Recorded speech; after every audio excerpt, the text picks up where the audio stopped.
Hello, you guys.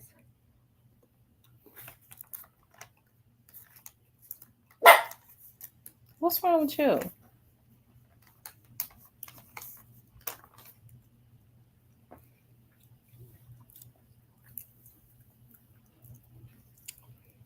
I'm gonna let y'all start getting the notifications.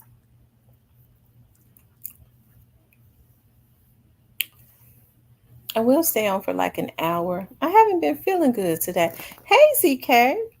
I feel a little better than what I felt earlier, but I told y'all I got sick yesterday. I went to my mama's house. I left my studio and I was feeling fine at my studio. I went and recorded a show for one of my clients. I left the studio, went to my mother's house, and I took a nap because I had been like out all night down at 201 Poplar doing buns. And so I was tired and I went to sleep. I woke up sick. I woke up, and as soon as I started driving home, like my head started hurting. And my head don't hurt unless I'm stressed out or sick. And my head started hurting, and then like shortly after that my stomach started hurting real bad. I told my mama, y'all don't gotta be sick over there. And she was like, well, ain't nobody sick. So my sister gonna say, we didn't get sick. I said it, well, y'all probably the carriers. But I was feeling a little better today, but I still wasn't feeling my best. And I was supposed to actually get out and go do some work tonight, but when I'm not feeling my best, I don't like to get out at night. I have to be more alert and not I just have to be more alert when I'm working at night and not feeling a certain like kind of sick. I'm getting better though. I am. I'm getting better. At first I didn't have like an appetite, but I did bake me some garlic cream of mushroom chicken. And then what did I eat with that? Oh, and I made a salad. I made me a salad on the side. And I did eat some of that. So I knew I had to eat something. Till you seen where the feds were at BEO Lil Kenny house. He showed it on IG. No, let me look at that. Girl.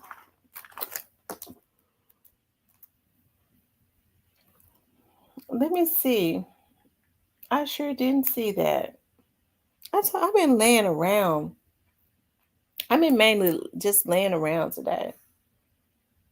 And hopefully I be like all the way better tomorrow. I hope.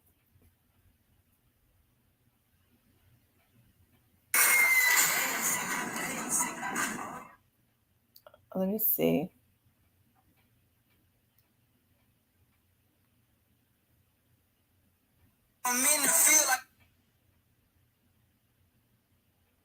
Yeah, I see it. He sure did. They sure were.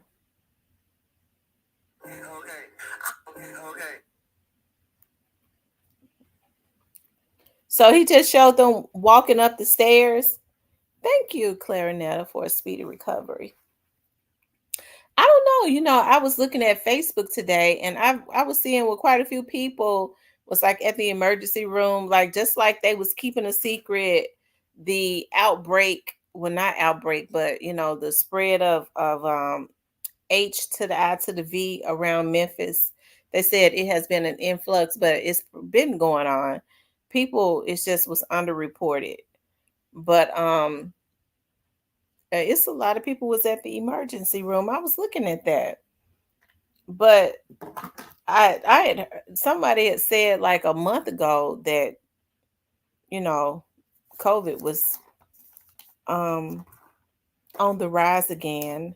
I Lord, I don't believe I got that because I would have been. I've had that before, and I don't even know how I got it because during that time I was not even going outside. And I'm serious, like I was not going out, I was not doing anything. and people were kind of scared to. I wasn't even going over to my studio and recording my clients. um so I didn't understand how I had gotten it. The only thing I was doing was going outside on my patio in my backyard, um and that's it. So the only thing I could see is that it was in the air or something, I don't know. So I was really surprised because I started getting sick. My fever, I had a fever that went up so high. It was ridiculous, y'all. Like that was a bad. If y'all were on during that time, on listening to the show, I couldn't even breathe. Like I couldn't even get on without coughing. Like every 2 minutes. It was really bad. A high fever.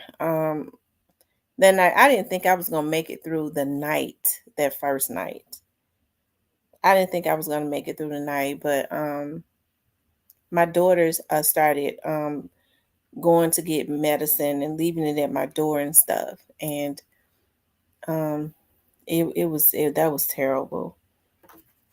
So I don't think it's that. I'm just my stomach been it's been my stomach, and yesterday my head was hurting really bad. It's not hurting right now. It's kind of like a little nagging situation, but it's not really hurting like it was yesterday. So I kind of just been laying around today. When I was in the ER, there was like four young people came in with stroke symptoms. Wow.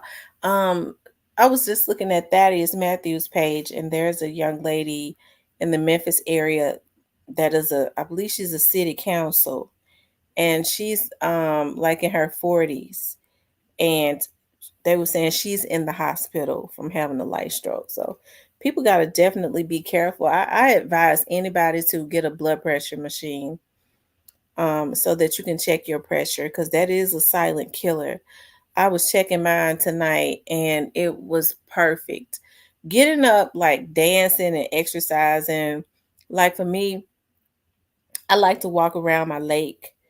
I go to my kickboxing class. Well, I hadn't been in a minute, but I'm going back. I had planned on going back, this weekend, but I'm gonna wait until I'm 100%, because I don't want to have some type of bug or something, and then I go in there, that'll make it worse, and then I'll give it to somebody else, because it's definitely some type of bug that I got, I think. But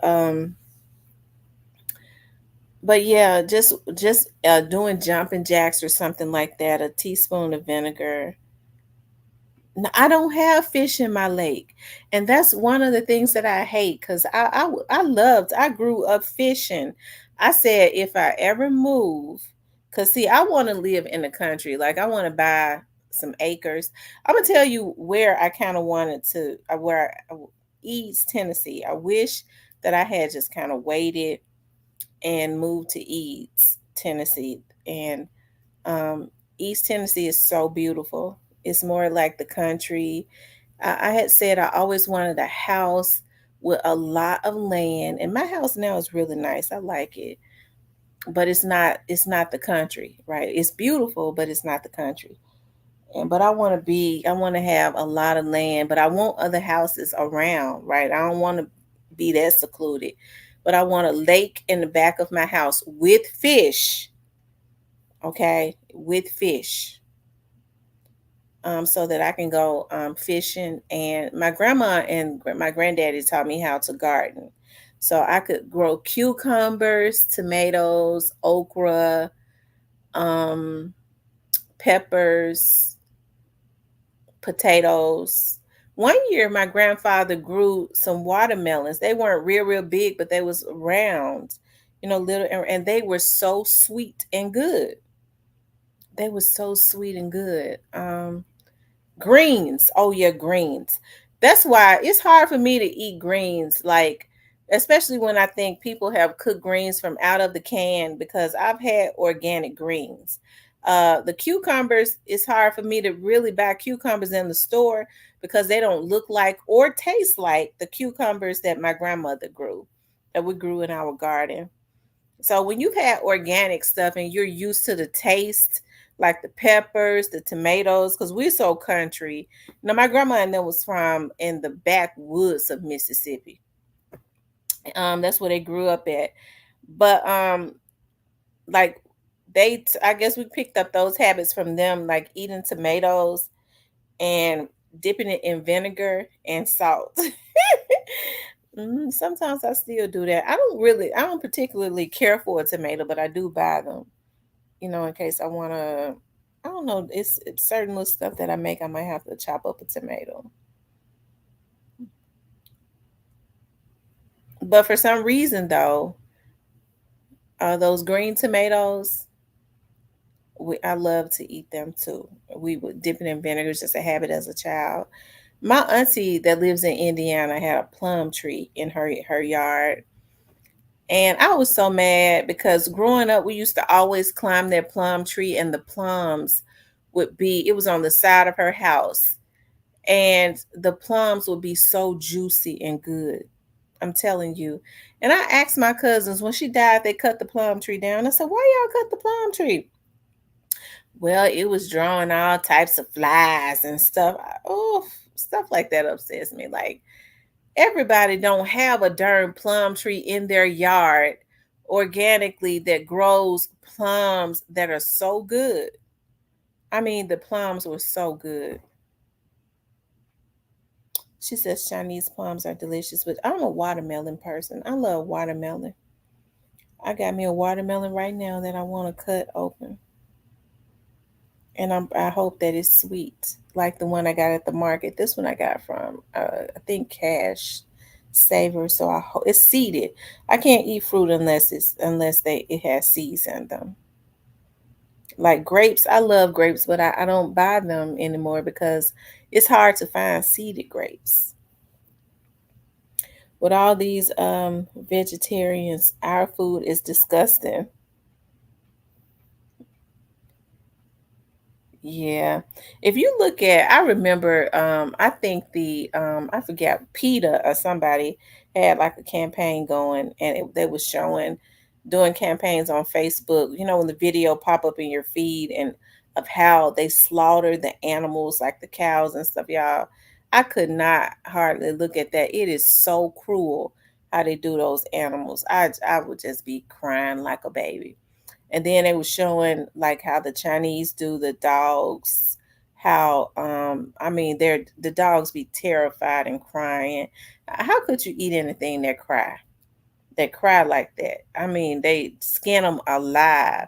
They boil them alive. They're like, the meat is better if you boil them alive instead of just killing them, but cooking them alive. The meat is tender and better. It's like, that's evil. That is cruel when you got a dog crying, and they would be showing the videos of the dogs crying.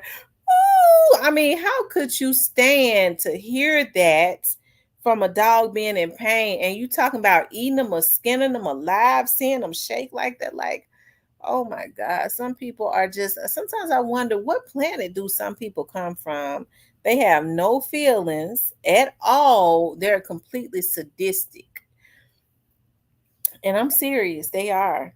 That's the reasons why, like, when people come to my house, and I know everybody don't like puppies, and that's the reason why I tell them, don't come to my house if you don't like no puppy, because Remy and them are at home. When they get the time, like, get that dog away from me. See, you gonna piss me off, bitch. This is my puppy's house. You need to go. Just stay on away from my house. Leave me alone. Cause my nerves and stuff is pretty bad. Cause I don't like to see anybody get dogged out. But you think you're gonna come into my house and mistreat my puppy because they want to sniff you? That's what animals do. If you don't want to be, maybe you stanky or something. I don't know, but stay away. No, the girl says the trauma an animal goes through being killed, then eating, making people crazy. Yeah, I think so too. They said that's the way it is with pigs. The reason you have nightmares or something, because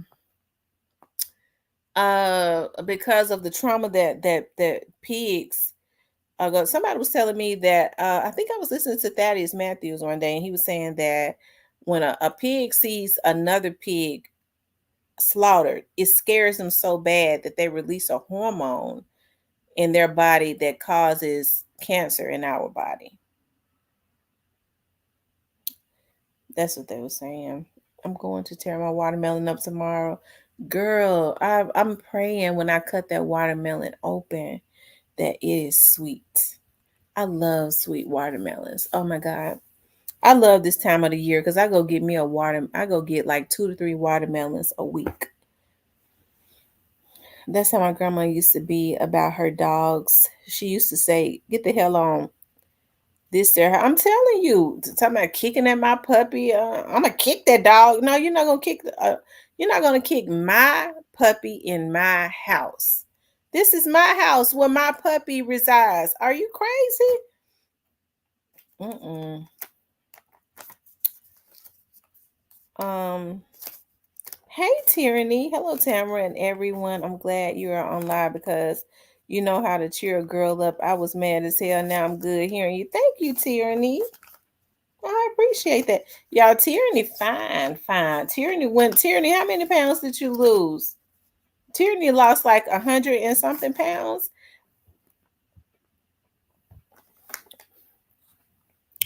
Teresa says, I like my dogs more than most people.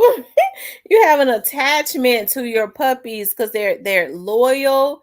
They try and protect you. They depend on you. All of that good stuff. They're just like they cry. They're just like babies. Tyranny lost 120 pounds. She lost the whole person. That is to be commended. Um, Cypress says, "What up, y'all? What's up, Cypress?" I was looking at the news, y'all, in Memphis. People have lost their minds. Just absolutely, completely, 100%. Now, BEO Lil Kenny, if the people are going to his house and stuff, somebody is sending them. Somebody's sending folks over to his house.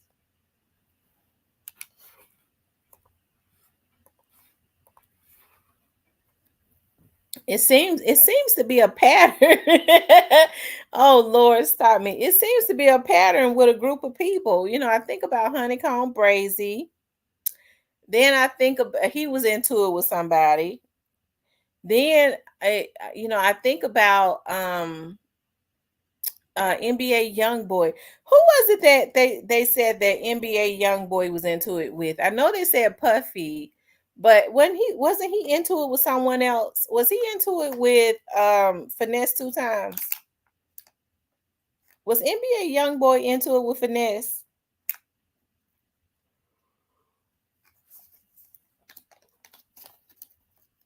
Okay, NBA Young Boy was into it with Finesse. Okay, so the feds went to and got him. Honeycomb Brazy. I mean, just blazing completely. He was into it with Finesse. The folks went and got him. He in jail now. BEO Lil Kenny is into it with Finesse is the damn common denominator. Oh my God. Hey, new to you.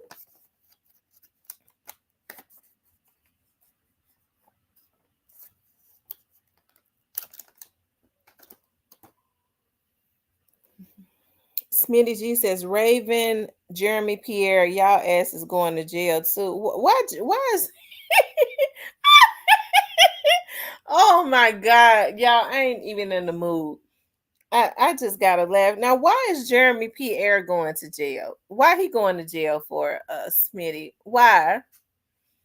Please tell me why Jeremy is going to jail. He's a reporter. What y'all done got on Jeremy Pierre? I'm interested in knowing. They said Finesse getting them boys hemmed up.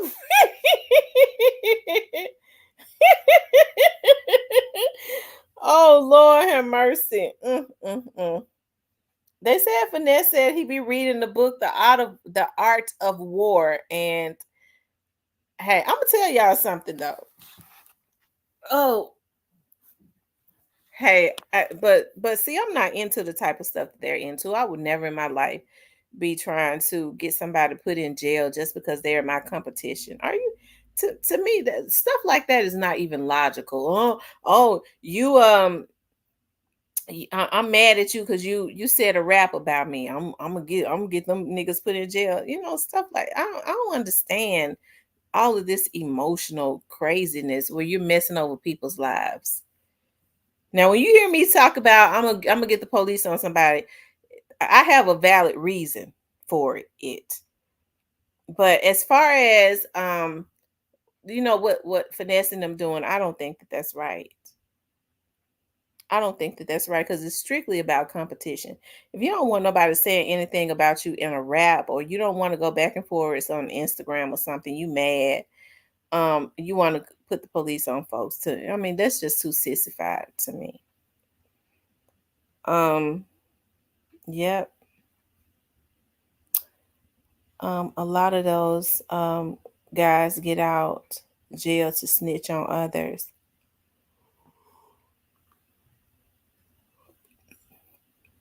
Yeah, I hope CEO Jizzle don't either. It seems like to me CEO Jizzle has been getting more into his he says they got to stop putting these bodies in their song.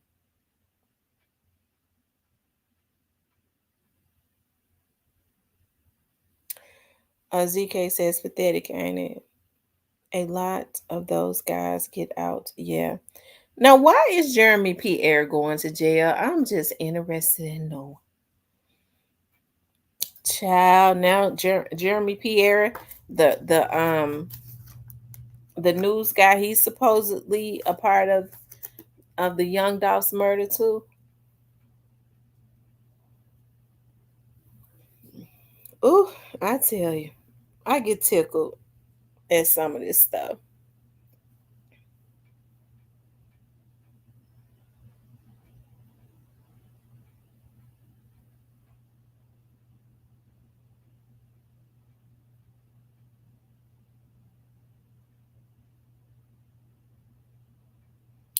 Kenny Money has been keeping CEO Jizzle busy on tour. Good. I think that's a good thing to keep him on tour. That keeps him out of trouble and out of along with other things. So as long as he keeps himself safe, and keep himself aware, you know.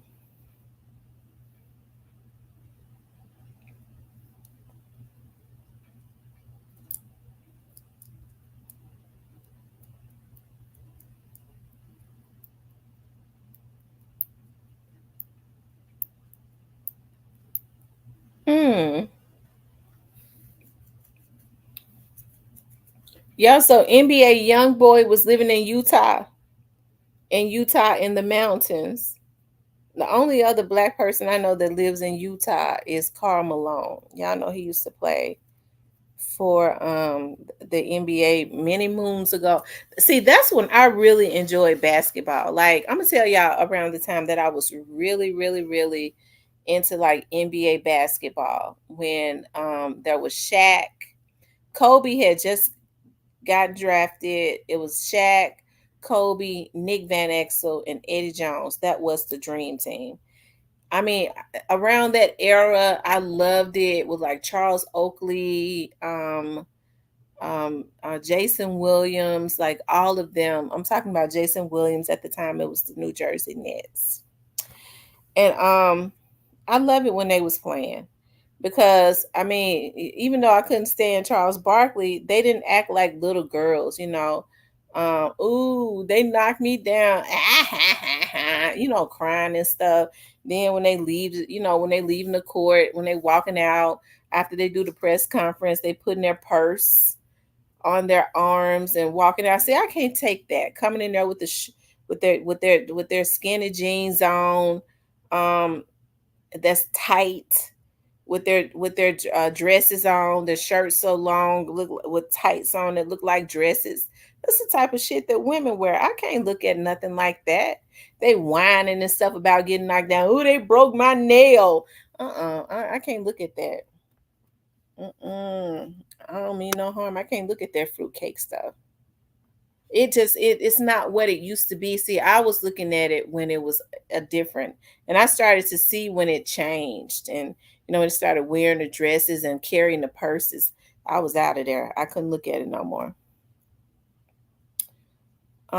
Key Glock has a new video and song with Future. He's doing more features lately. Oh, that's so awesome.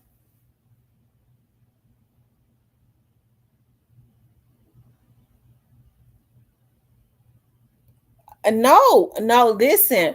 When Nick Van Exel, Eddie Jones, Shaquille O'Neal, and Kobe was playing, and it was some more people on the team that was good. That was the dream team. Like Eddie Jones, they did not. He was Eddie Jones was a rebounding. Don't get me started because that's around the time when I really loved basketball. When I was going to the games, when Kevin Garnett and them was playing, and who else was good players that I love looking at? It was quite a Penny, but then Penny got lazy. He was sitting on the bench making all that money, and he was being hurt. He was hurt all the time, supposedly. He didn't really want to play no more.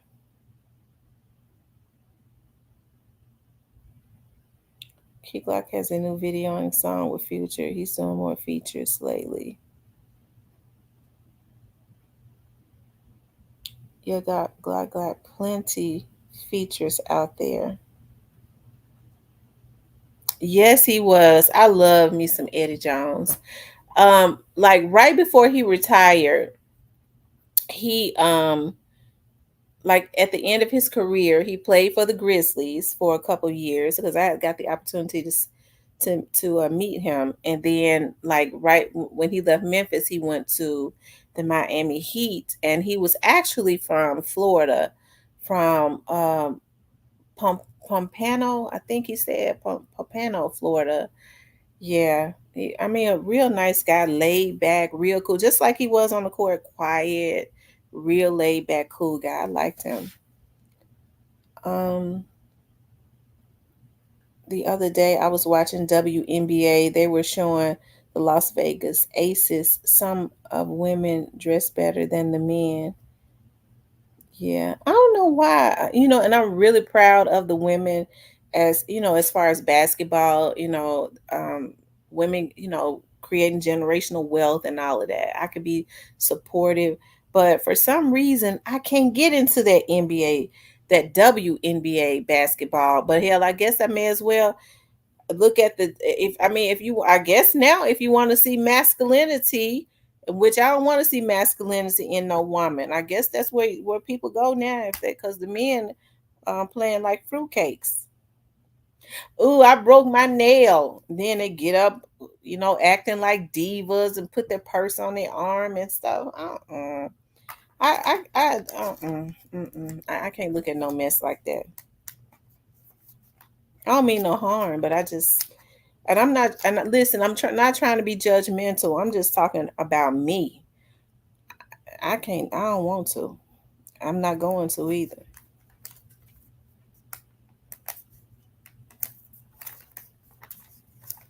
Penny never.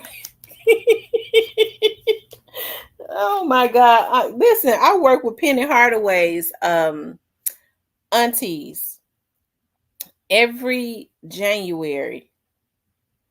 He used to give them either $10,000. They worked at the sheriff's office, both of them. He either used to give them for many years. I think she said he stopped. Every January he would give them, I think, $20,000. He would give them $20,000 every January for many years after he went to the NBA.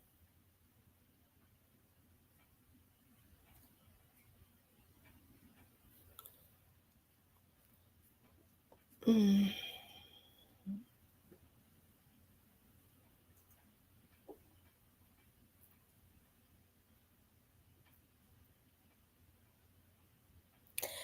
I remember Lorenzen Wright was at when I was going to World Overcomers Church. I have not gone to World Overcomers Church since my youngest daughter was like like 2 years old. It had to have been around that time because all she ever did was cry in church. I would have to get up and walk out. I was so tired of that baby. I didn't know what to do. She was too spoiled. And so I remember um, seeing Lorenzen. Lorenzen was so freaking tall.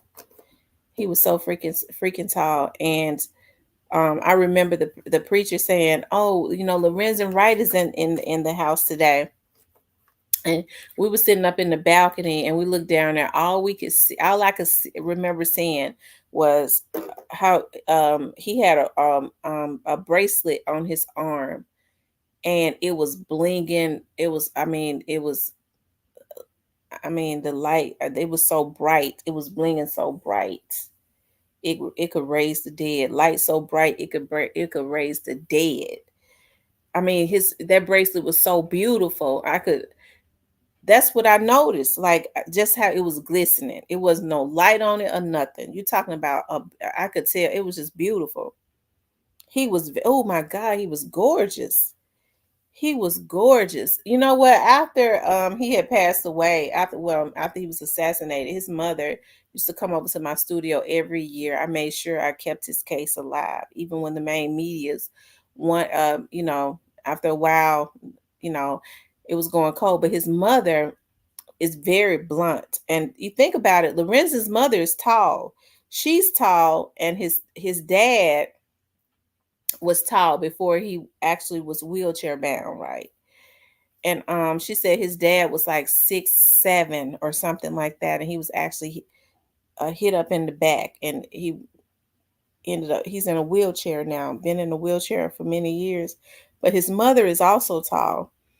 But Lorenzen was absolutely gorgeous. He was beautiful. He's one of them guys you call beautiful with that nice smile. And she said that Lorenzen, she was married to a dentist. And she said Lorenzen always had this thing about having his teeth perfect. For some reason, he was obsessed with that. And he had beautiful teeth. He had a beautiful smile. He was gorgeous.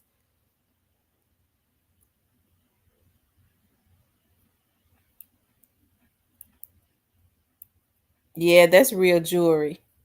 That's real jewelry. That's why I knew that his mother, when she would come over there, she would be so emotional. Y'all, it was so sad, when his mother would come over there because we would have to edit out a lot of stuff because she said from the very start, Sherra killed my son. And I was like, we would have to edit it out because we won't get no lawsuit, right? But she said from the start. And so I don't know why people thought that it had anything to do with drugs because Lorenzen Wright, when they found him, I asked my friend who was the one I was telling y'all that was over the East Precinct. I said, did your officers make that scene? He was like, yeah. I said, did you get the opportunity to see his body? He said, yeah, I did. And I said, how was it? He said it was nobody. That was like one of the hottest summers of the year, and his body had completely deteriorated. The animals had eaten up his flesh, and as tall as he was like 50 something pounds when they found him, which means they had eaten up all everything. All he was like skeleton. His clothes were still there. He had $9,000 in his pocket, and he had on a $15,000 watch, and he had on some earrings, I think that was like 20,000. So his mother automatically said, why they didn't take all that? If you're gonna rob somebody, you ain't gonna leave no $20,000 earrings. A $15,000 watch was still there, and you had all that money. You had all that money in your pocket. He's still loaded with $9,000 in his pocket. If it's a robbery, ain't you gonna take all of that? Shoot, you take the earrings, which was 20, and the watch that was 15, and the $9,000 cash. You're gonna take the cash if you don't take nothing else. The jewelry itself was 35,000. and it was there on his body when he was found, on his deteriorated body, and the money was still in his pocket.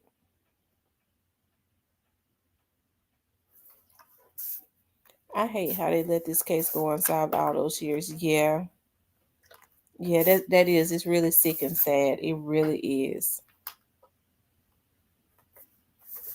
That girl was crazy.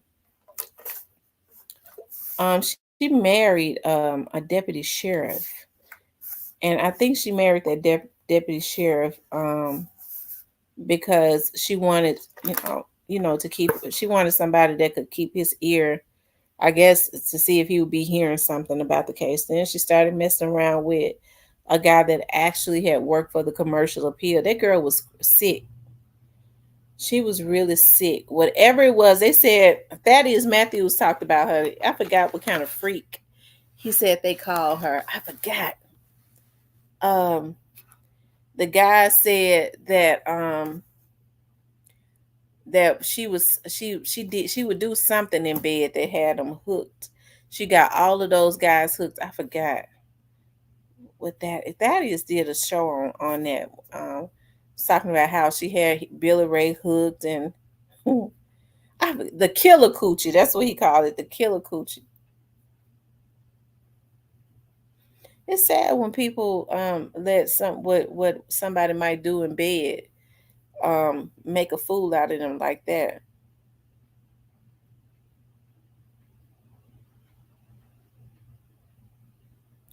Billy Ray sat there smiling the whole time. He ain't smiling no more, is he?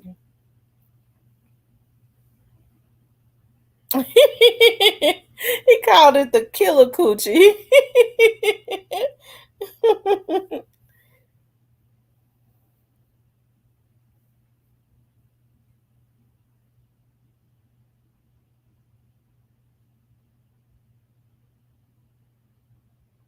Lorenzen had a restaurant in East Memphis, like I think it was on Mendenhall. Was it on? It was on Mendenhall or Kirby. I think it was on Mendenhall, and he had like a wing place. And his mother was saying one of the reasons that his wing place went out of business is because people would come in there and order food and stuff, and if their cards and stuff declined or something like that, Lorenzen would give them the food. He would give them the food for free. She was like, he gave away more food than he sold. It's where salt, it sure is. I don't like the way that was handled because Lorenzen Wright would have a camp for the children. Most NBA players like Penny. Penny has a camp. There have been a couple others to have camps from around Memphis, but there was a fee, right? Lorenzen never charged the fee for his camp, and he would actually be there because it was on the news. He would be there teaching the kids how to play ball, motivating them and stuff. And he never charged the parents a dime for them to come to his summer camp all summer. And then at the end of the summer, when it was time to go back to school, he made sure he bought all of the kids in his free camp shoes, Nikes or something. She was saying, to go back to school. Yeah, she said he was very generous. He was very um, generous. I know he was gorgeous. Let me see if I could pull him up. Let me see.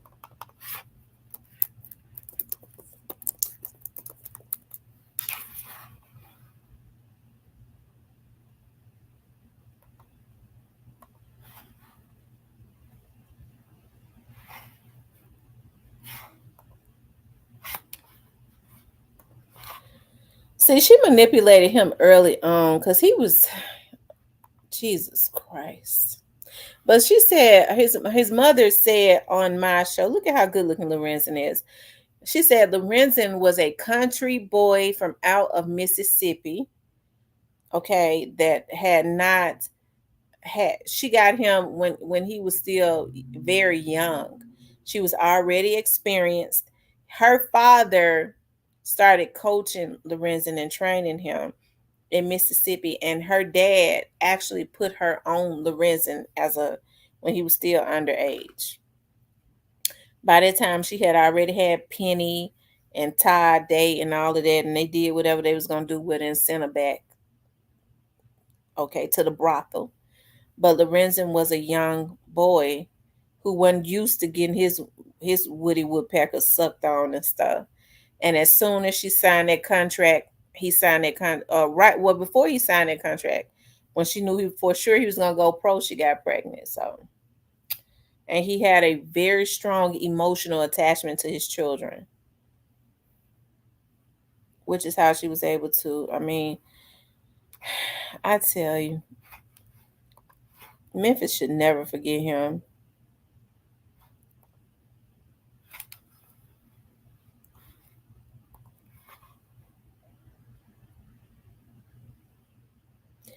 Ain't that the truth, Nola? That's a damn shame, ain't it? They did the exact same things, and look at her looking like a damn transgender right here. His mother said that she blamed him because she got Bell's palsy, her mouth twisted up. Talking about Lorenzen, they said she spent every dime of his all of his money. His mother said that Lorenzen had been very depressed because Lorenzen had was getting like $33 million contracts, and she made sure she spent every dime of it. He had spent a lot of his money. And so she said he was going to play in China to try and get some of his money back. She kept the kids from his mother.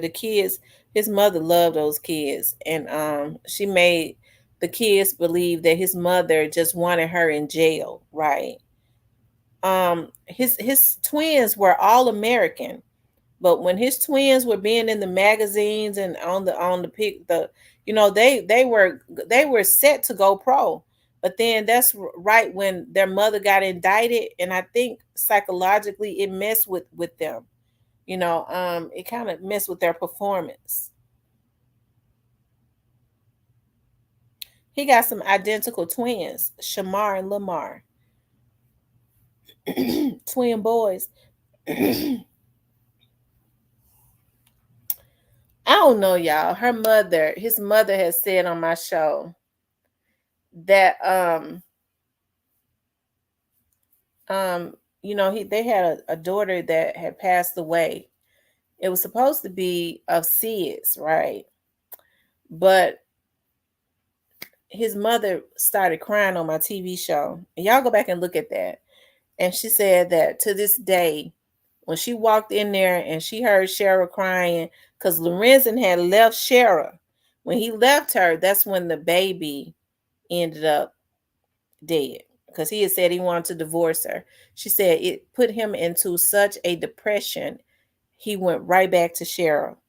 The baby came up dead, and she said that when she got in there, the doctor was in there, and Sherra was crying and said, I just checked on her. I just checked on her. And she said, she started crying on my show. She said the doctor looked at Sherra and said, nobody just checked on this baby. That this baby been dead. So there was a lot of rumors about, because y'all know Sherra was mentally ill. She was mentally sick on a whole nother level. His mother, I had to cut that out of my show too, talked about a family member had confided in her that one of Sherra's uncles had came up unalived, and allegedly he had done some things to her when she was younger, and they think she took him out. Allegedly, her stepmother was terrified of her because she had some family members had came up unalived, and they think she did it, or they know she did it. Um, Allegedly, her relationship with her father was very unnatural. I don't know a whole lot of grown women that sleep in the bed with their father. That's weird. Um, I wish my girls are in their 20s. They better not sleep in the bed with their daddy. It's something wrong with that. Okay, it's something wrong with that.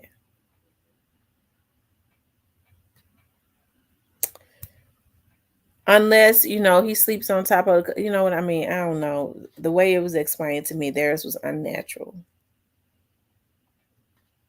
Because I've known fathers, if they were out of town or something like that, they lay at the end of the across the end of the bed and let their daughters have the bed, or they get on the floor, get a pallet on the floor. Most men do stuff like that, even though they love their daughters and stuff like that. They just automatically, that's if they have a healthy mind, not unless they're babies. They don't be wanting to. It's just something different. No, I'm gonna sleep on. I get a pallet on the floor. Y'all girls sleep in the bed. Yeah, that's weird. So she was already mentally ill. She was mentally sadistic. I just hate Lorenzen's mother said she just hate that Lorenzen had told her what he was gonna do. The reason she had such an urgency to take him out, because she had gone to take him out before, right after the divorce, and he was not. He was in China. He was gonna go play over in China. But what the reason that she sent Billy Ray with his little short, she set that up, is because Lorenzen had told her that he was going to talk to his lawyer in 2 weeks, and he was going to change, um, take her off of his insurance policies, and everything was wheeled to her. He was changing all of that, and he was going to try. He was going to start fighting her to get custody of his children. I wish he had not told her that, because that's why she had such a urgency to take him out, because she didn't want. She probably wouldn't have even cared about him having the kids other than for the child support.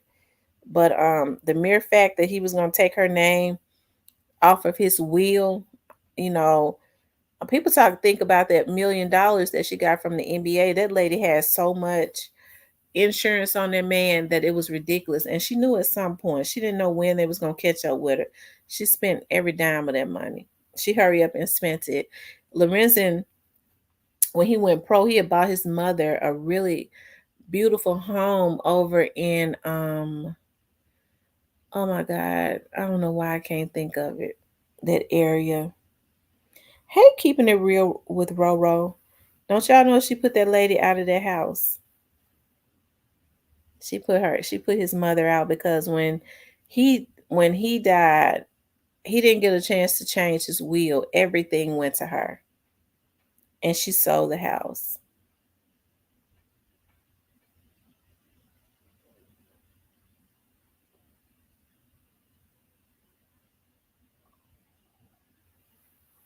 I won't complain either. Lucille just bouncing back from treatment earlier this week, but I'm grateful to be here.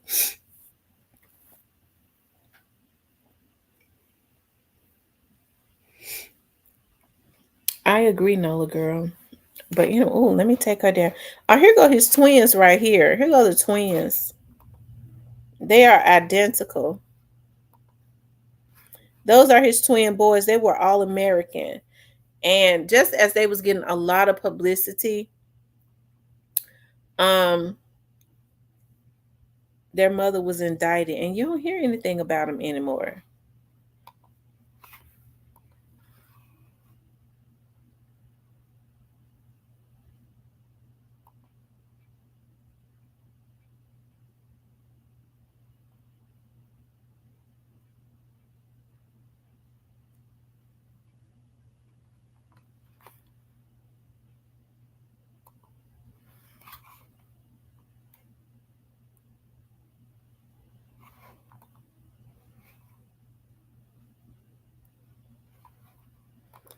Hold on, y'all. I remember this interview right here.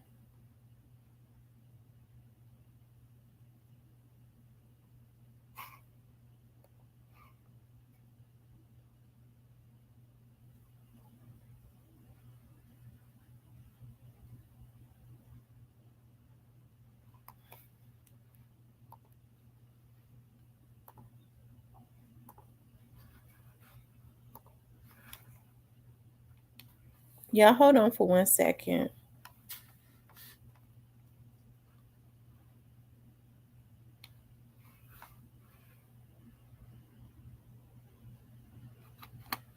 Okay, they took the video down.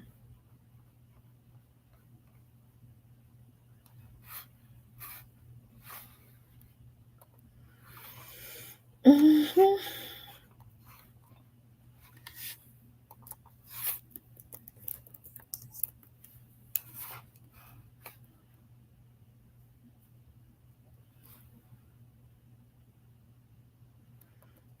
Okay, this guy right here.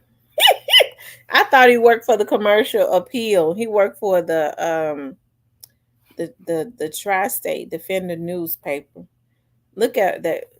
Look, she got her tongue hanging out. They said he went crazy too. Bless his little heart. They said the little guy that was, doing stories on it. She went and got with him. I guess to influence him not to do stories on it. They started messing around. They said he lost his mind. And she always been ugly. But this is how she look now. See, it didn't even do her no good to do that to him because she looks terrible. Always looking over your shoulder and stuff. I mean, she looks terrible. Like a man.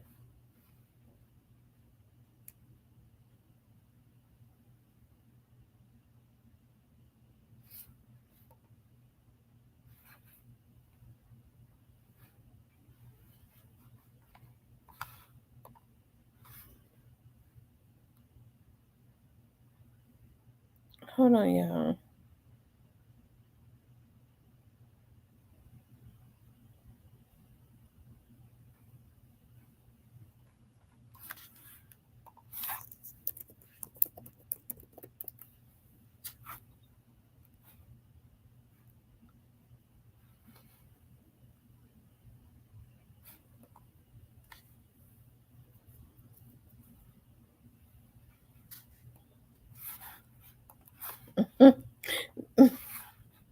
That was a hard cow, I'm telling you. First, I'm a wife, then I'm a mother, and then thirdly, I'm an author. The law enforcement should do what's best to find out who's the killer.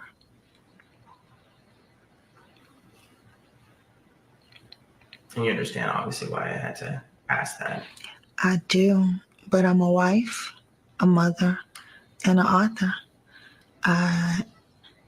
I let people do what they're good at doing, and I'm just going to do what I'm good at doing. They need to spend time and focus and find out what happened to him. We all need to know. Yeah. Oh, Lord have mercy. He asked her if she had killed him. She still didn't answer the question.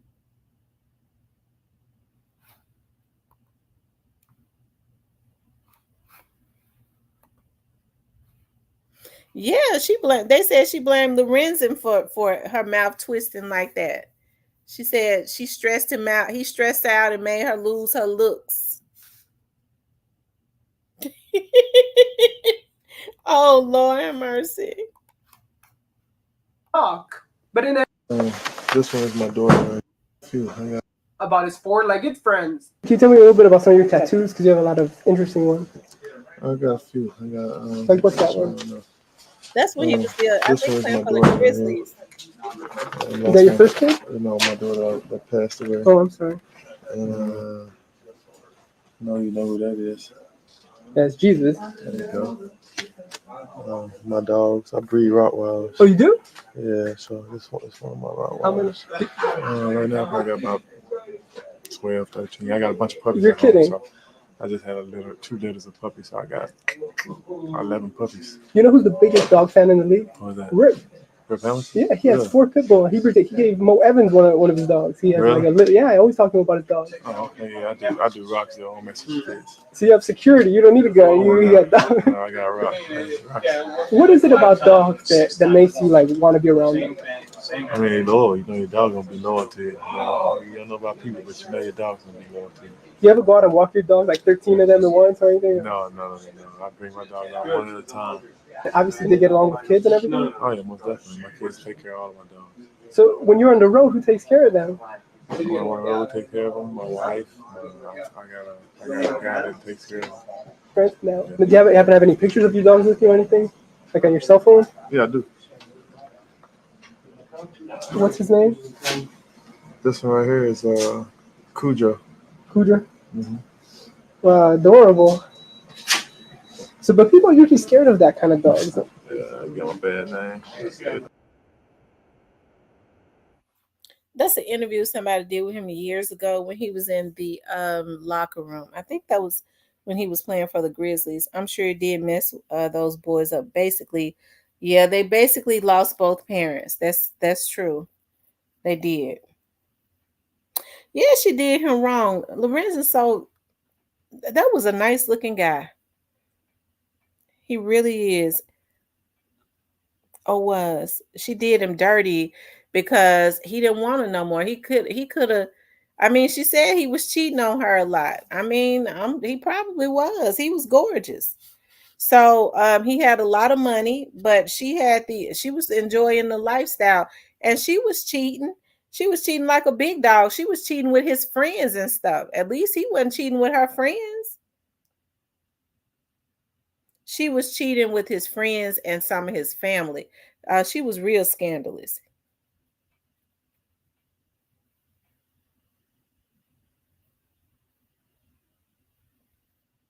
Yeah, when he finally divorced her, or she divorced him or something, he was happy. He had moved on with his life. He had started dating a girl from the WNBA, and I think he was dating another girl too. But his mother said that he was planning a life with the girl Tina Thompson. She had played for the WNBA, and she was helping him to get his finances and stuff right as far as investments, and she was really helping him to get back on track. I guess Sherra couldn't take that.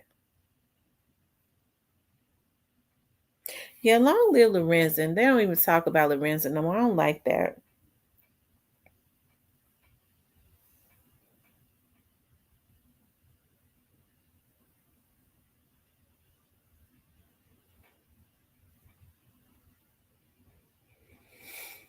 Hmm.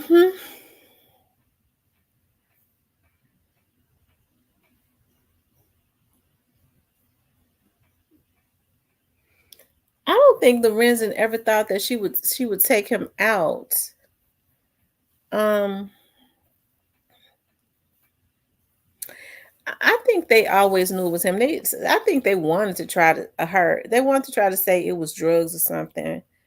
But I know they had to know better than that. And all he, I know nobody. If you owe somebody drug money, they're definitely not gonna leave $35,000 worth of jewelry on you and $9,000 in your pocket. Absolutely not. And she shot him. He was shot in the face a whole lot. They said she was the one shooting him in his face. I remember during that time I was working for the police department. One of the investigators that worked in the DA's office, we were standing outside talking, and he was like, Lorenzen, like the 911 tape that they put out of him running and stuff. They didn't put out everything. He was telling me that on the 911 tape he could be heard saying, "Wait a minute, let's talk about this." So that's how they knew that it was somebody that he knew. He said to her, "Wait a minute, let's talk about this," because they shot him in the leg and he fell.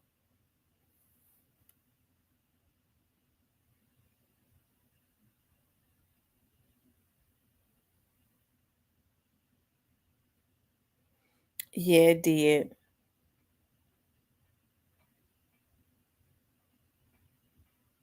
They probably never would have caught him if he had not fallen. I guess Billy Ray little short ass, because they say when they short they can run fast. Lorenzen had long legs, but he jumped out running and stuff. He probably, because it was a wire fence, So when he jumped the fence, he probably had injured himself and everything, trying to get away from them. I don't give a damn about Billy Ray. I hope he rot. See, Sherra made a damn ass out of him to the end. Sherra told Billy Ray, because see, they was trying to get a deal with Billy Ray because they knew Sherra was the mastermind. He the damnest fool that I ever seen. And they told Billy Ray, we know that you did this, and but we know that Sherra is the mastermind, and she was out there too. Sherra told Billy Ray, Billy Ray, don't take no deals. We gonna go through this together until the end, and we gonna get out of this and be together. And then Billy Ray turned the deal down, and Sherra took the damn deal. She threw him up under the bus, and he got to be the damn. Now he's sitting up talking about he want to do an interview. Who wants to interview a damn fool like that? He don't even deserve no airtime.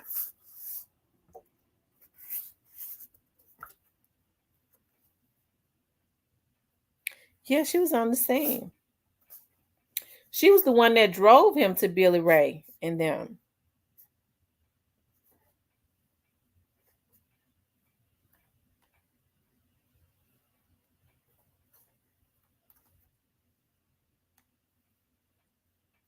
I ain't never now Sherra. I never knew Sherra to be pretty.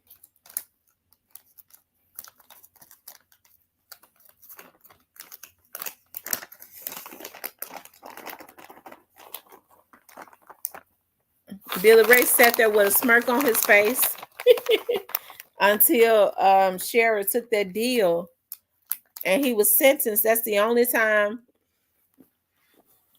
Billy Ray and Sherra went and joined the church and got ordained. She was putting Lorenzen's money in the church. And the people and the pastor at the church went to the news media and did a conference talking about she was an ordained minister, a woman of God. She was out feeding the needy. She was putting her slain ex-husband's money in the church, and it bought the loyalty of the preachers. And they wanted people to leave her alone. Billy Ray was always a damn hit man. He was a hit man with his short, ugly bastard.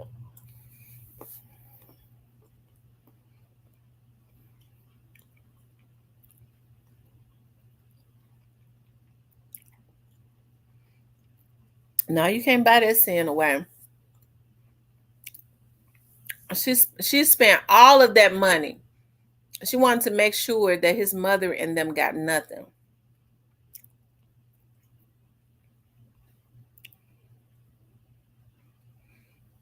When he first was killed, his mother said he had vacation properties. He had a vacation property in Hot Springs, Arkansas. She sold all of it and got the money. All of his vacation properties, she sold it.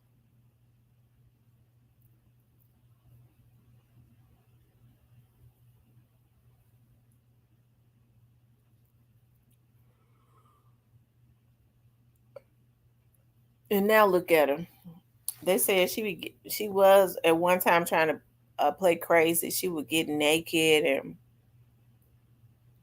she would be trying to seduce the guards, the men and the women. They said titties just hanging all the way down to her knees, standing in her cell buck naked.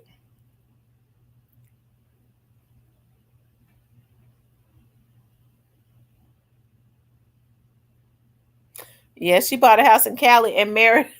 She married another man. She's still married to another man right now. She did Billy Ray like a damn dog. Now Billy Ray found out she married another man, and he still let her make a fool out of him. Sherra was able to still make another fool out of him and talk him into not taking a plea, and said they were gonna stick together and ride that out. And then once he wouldn't take the plea, she took it.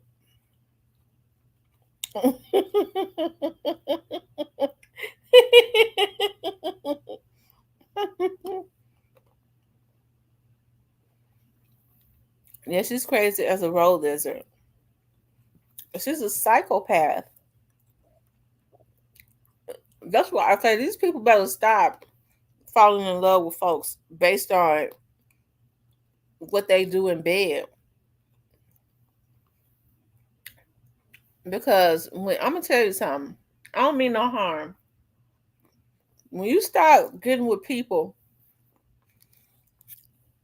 and they do anything, they said Sherra did anything.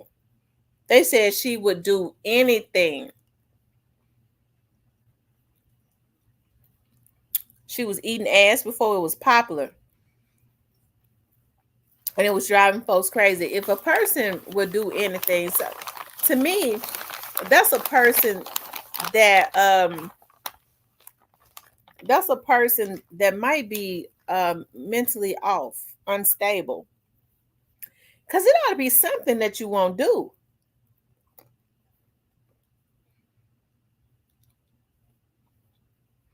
And it drove them bumpkins crazy. Like Billy Ray little short ass and the reporter guy and the police officer.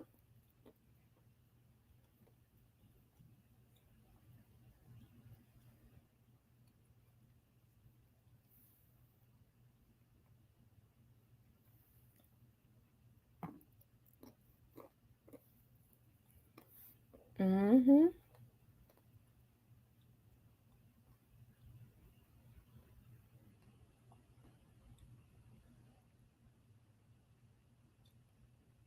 He said, well, she wasn't that crazy, I guess.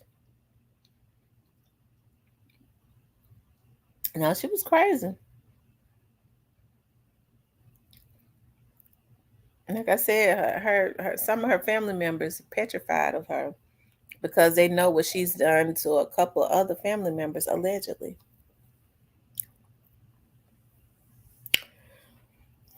Mm-mm-mm.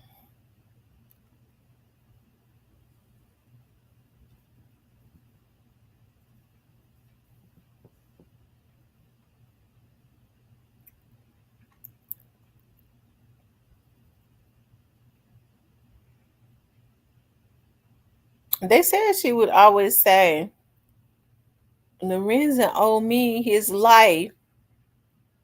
I was with him when he didn't have nothing. First of all, bitch, he was a teenager. I think she was 3. I thought they said she was 7 years older than him. I think she was 3 or 4. Um, Lorenzen was always tall. I think his mother said she started messing with him when he was 14. So she's 4 years older than him. When he was 14, the bitch was already 18. So she was grown. She had already been with Penny and Todd Day. And her dad had been putting her on all these. So she was experienced. She was a stripper, she worked in the club and stuff. So to a 14-year-old boy, Lorenzen probably had not even been with another girl. And if he had, he was living down there in Mississippi. So whatever he had, even if he had been with another girl his age, she wasn't as experienced as Sherra.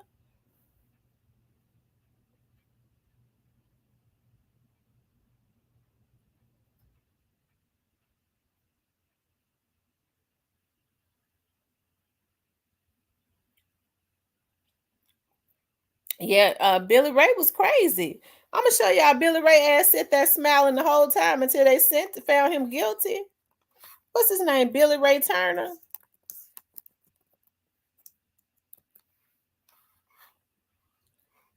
Billy Ray thought he was gonna get off. He sat there smirking the whole time. Look at him, as if I'm gonna beat this. Oh, he's a psych. I'm glad he in jail. I hope he never gets out. He crazy.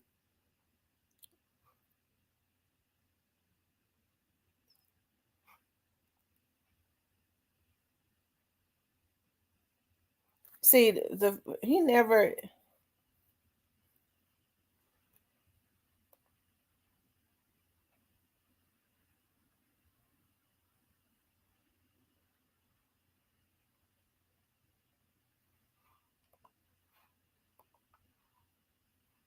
We can't predict when the power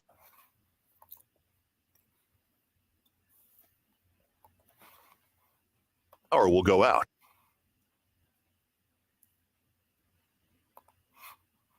We bought you. What's the next? So the woman convicted.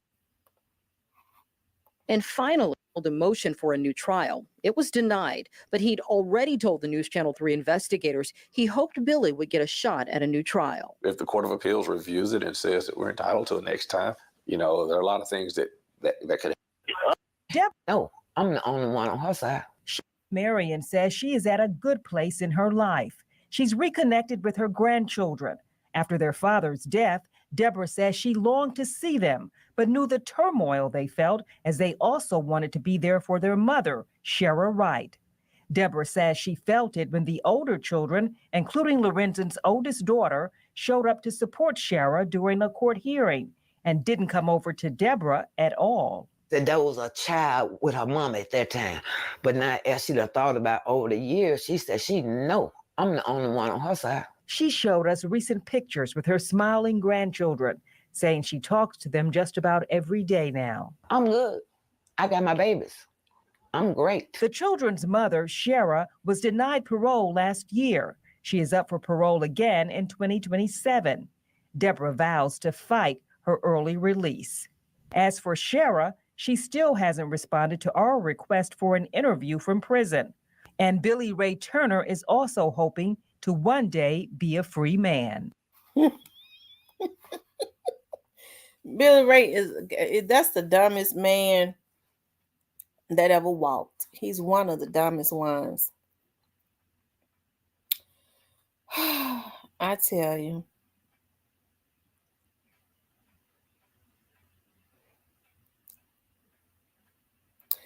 Yeah, she probably did give him the most attention that he ever had.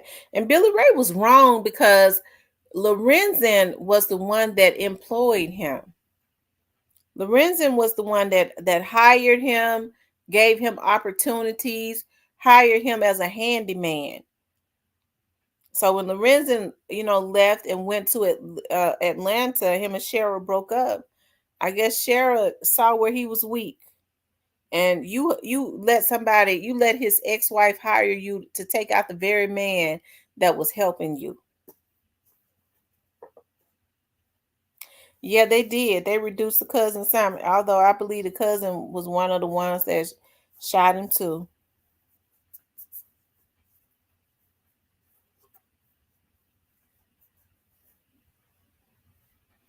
That would make a good Netflix movie. I think that they should get about doing that.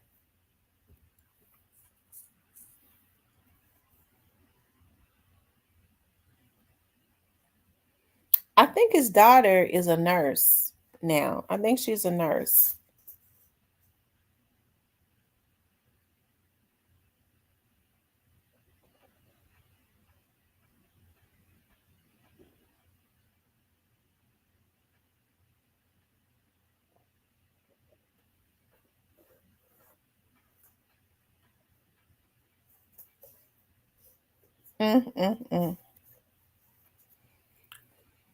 I tell you.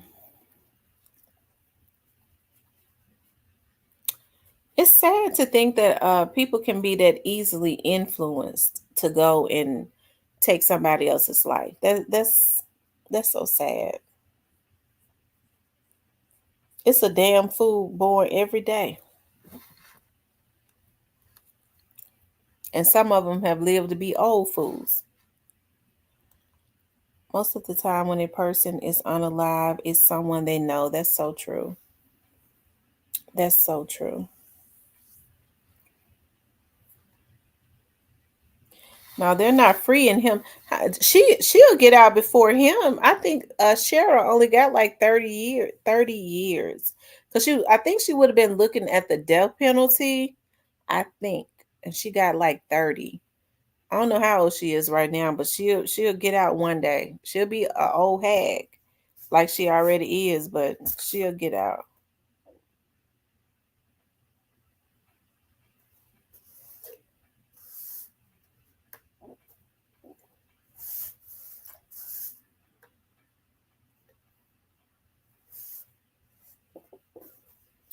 I think Steve Harvey bought Tyler Perry's mansion. He bought Tyler Perry's mansion.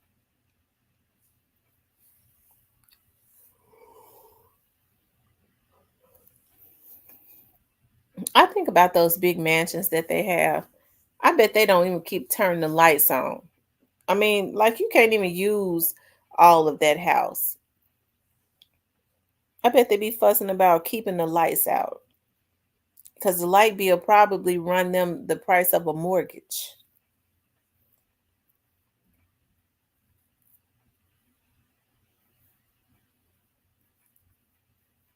Yeah, he knew. He said Lorenzen was jumping like a rabbit from the bullets. Yeah, he was out there. He was, she had hired him. He had already killed a man. I think he was probably the main one that shot him down and let Sherra finish them because when you start shooting a man in the face, that's personal.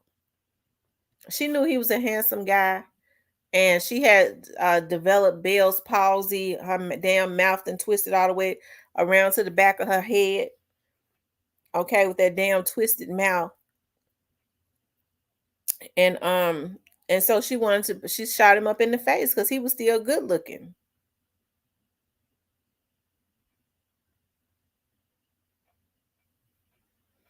Yeah, Ray Caruth got out of jail and he's quiet when he should still be in jail. I don't. If I was a woman, I wouldn't date Ray Caruth. Ray Caruth is crazy. He messed his own career up because he didn't want to pay child support and life and mess somebody else's life up. That's just crazy.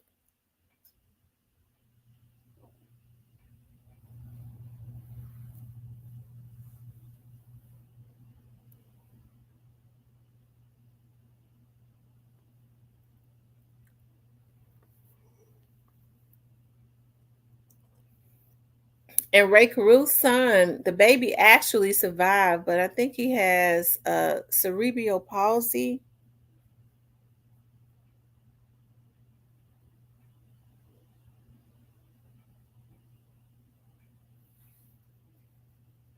It's sad. It's so sad.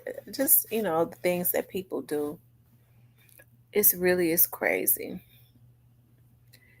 That's why you have to be very, very careful about who you allow to have access to you and get to know people extremely well without allowing them to intrude in your personal space. Because sometimes you'll be getting to know them and then you find out they're crazy and now they know where you live at, they know everything about you. And some people are just they are definitely batshit crazy. Ooh, that's one of the things that scares me. I don't want to have to kill nobody.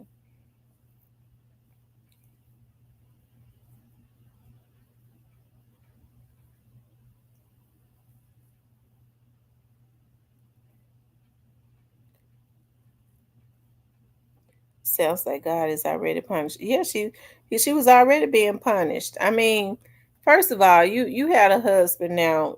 She got with him for the wrong reasons. So nothing that ever went on between them whatever was gonna ever work out anyways. Because her daddy put her on him. So because the daddy knew that Lorenzen was gonna go pro. So he already had her to blow his mind as a teenager because Penny and them were a little older. So what they did was they tossed her around and threw her back to the brothel house.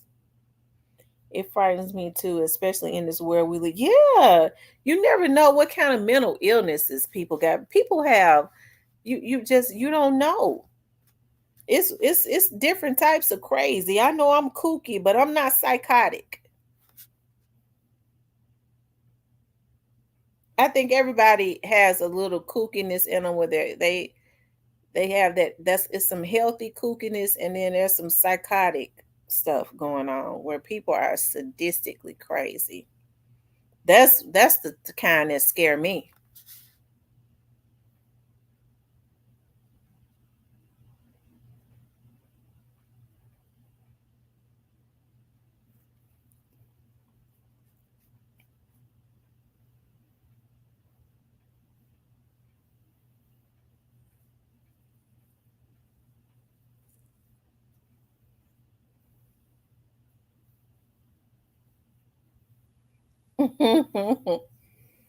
I tell you, it's so sad.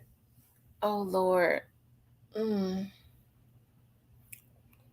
Or the motives or intentions that people have now is on another level. My 2 kids need me here with them. I know that's right. My girls are adults, and they're young adults, and I need to be here with my girls.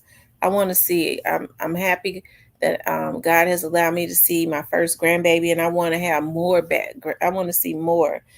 Um, I want to see my girls get married. I mean, I have all these plans. Like I be planning out stuff. Like I have a plan to really be rich in the next 5 years. I want to take my mother. I want to take my mother all around. I want to take my mother to every state.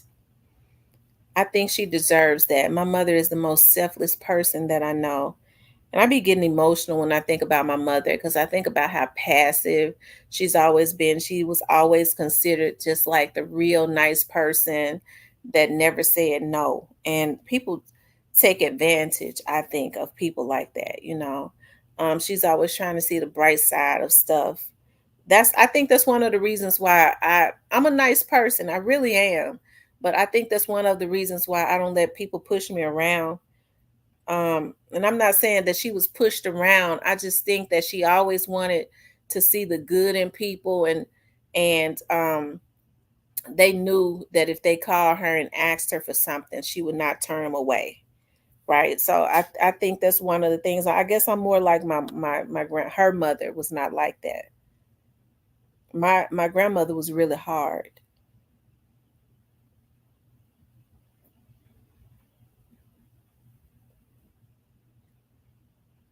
So that's why if I tell somebody no and they say it again, it makes me snap up on them. Did you understand what I said? I said no. Don't ask me anything, and I just told you no. That's trying to control me. And I hate being like that.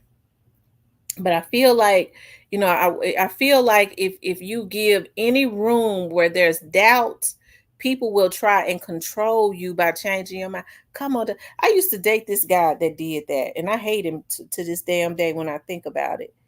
He would say, "Why don't you come over my house?" I would go, "No, I can't come. You know, I got to go do this. Come on, come on, come on over here." I can't stand for somebody to do me like that. Bitch, I said I don't want to come.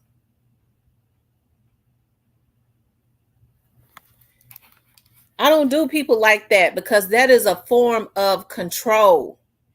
If somebody say, "Baby, I can't do it," I might not like it, but I'm not going to say nothing. Especially if I know we rocking together. Hell, he can't do it right now. Shit. Hold on.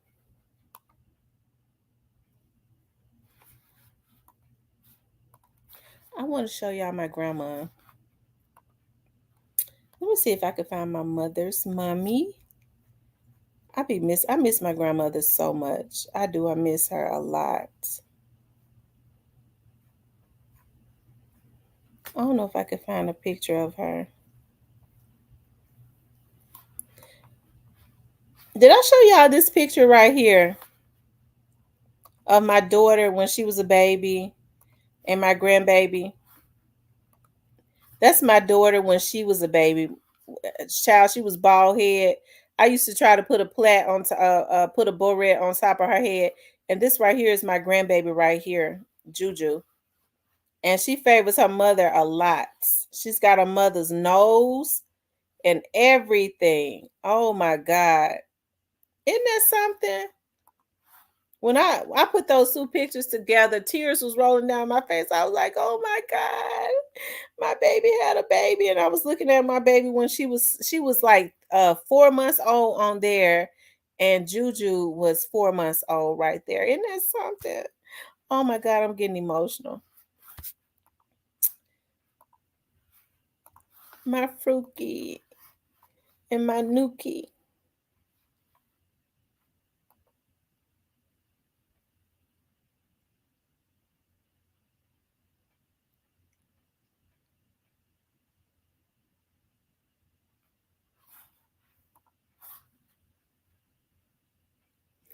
Thank you. Now show y'all my daughters. These are my daughters.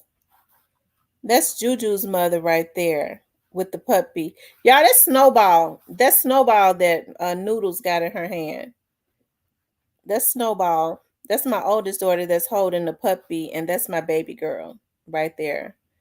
That's in the front. Fruki is my daughter's nickname. We call her Juju, Juki. I call her Fruki for Juki fruits. Juki fruit. My mother gave her that name when my daughter was still pregnant with her Juju. And she named her Justice because she said, Mama, what was the name you gave me? You put on my birth certificate. You said you put on my birth certificate, but you changed at the last minute.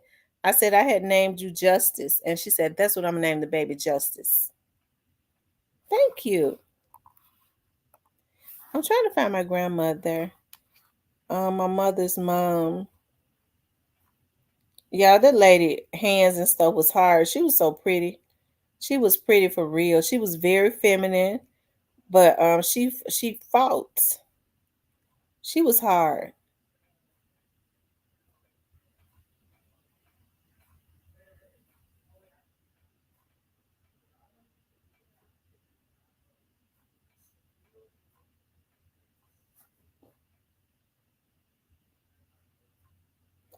I don't see it.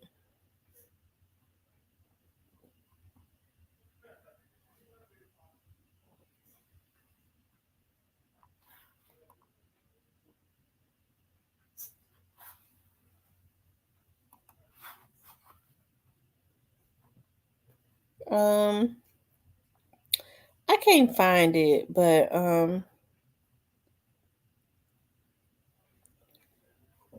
normally I'm always showing it. I mean, it always come up. I don't see it. Be quiet, Remy.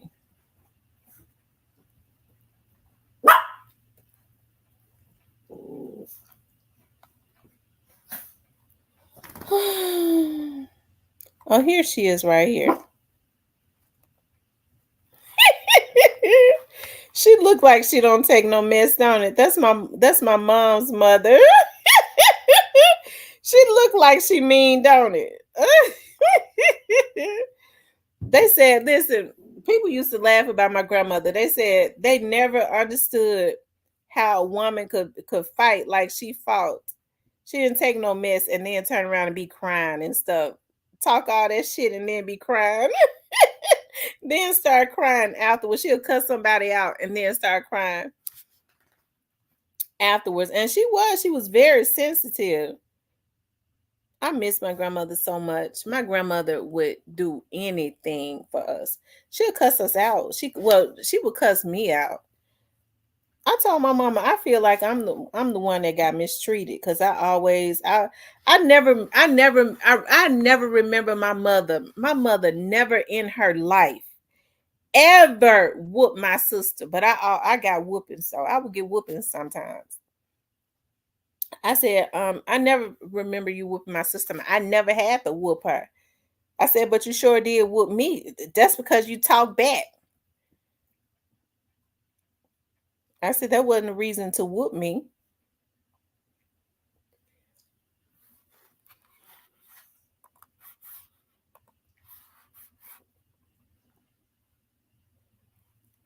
Let me see if there's another picture.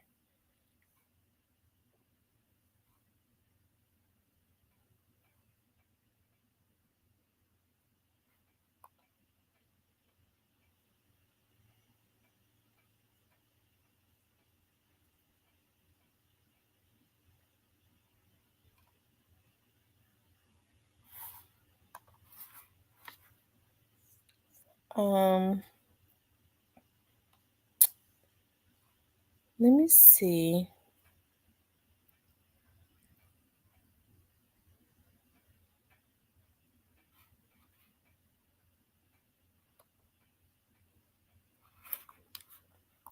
This is my grandmother right here, my mom's mom. That's her in the white, and that's her sister. That's my auntie, my great aunt. That's my grandmother right there in the with the white pants on, and that's her sister sitting behind her. I be wondering. I'm like, I remember when my grandmother had like a stereo that I forget it, it was she had the records that you put the needle on, and she kept that for so many years. And then, like, when we moved over to Twinkletown, she got rid of it. Sometimes I wish, because I remember, like, it was a wood grain. It was real big. I wish that we had kept that, because I bet it would be worth a lot of money right now. You got me getting emotional. I'm missing my mother, father, grandparents, etc. I know. I be thinking about my grandmother. I be getting so emotional. I miss my grandmother, me, my mother, my grandmother, my sister, and my kids, my daughters. We were joined at the hip. I promise you. Like, I think I went into disbelief, like when my grandmother passed away, because she was always so strong.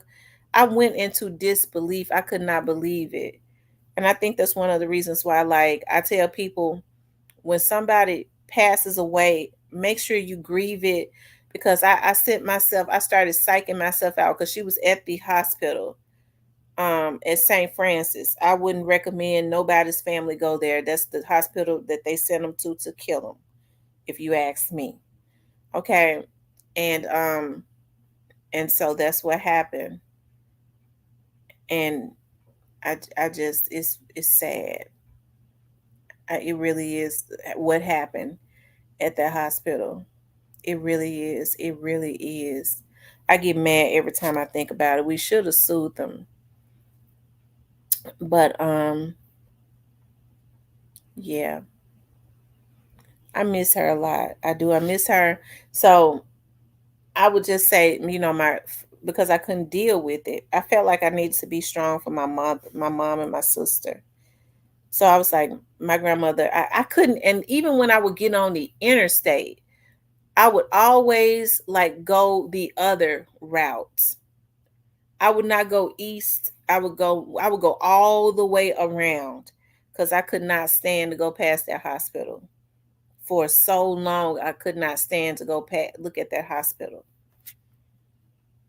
Um, so I wouldn't even go that way. And so I don't think I grieved it. It finally, I think I finally cried, because, like, Christmas was my grandmother's favorite season, like her favorite holiday, and it hit me that Christmas. I was like, wow, my grandmother is not coming back. And so, yeah, that's when I went and started getting counseling. Started going to a church and getting counseling, and at first it was pretty good, because I ended up going to two. The first one I went to, they wanted to try to put me on some.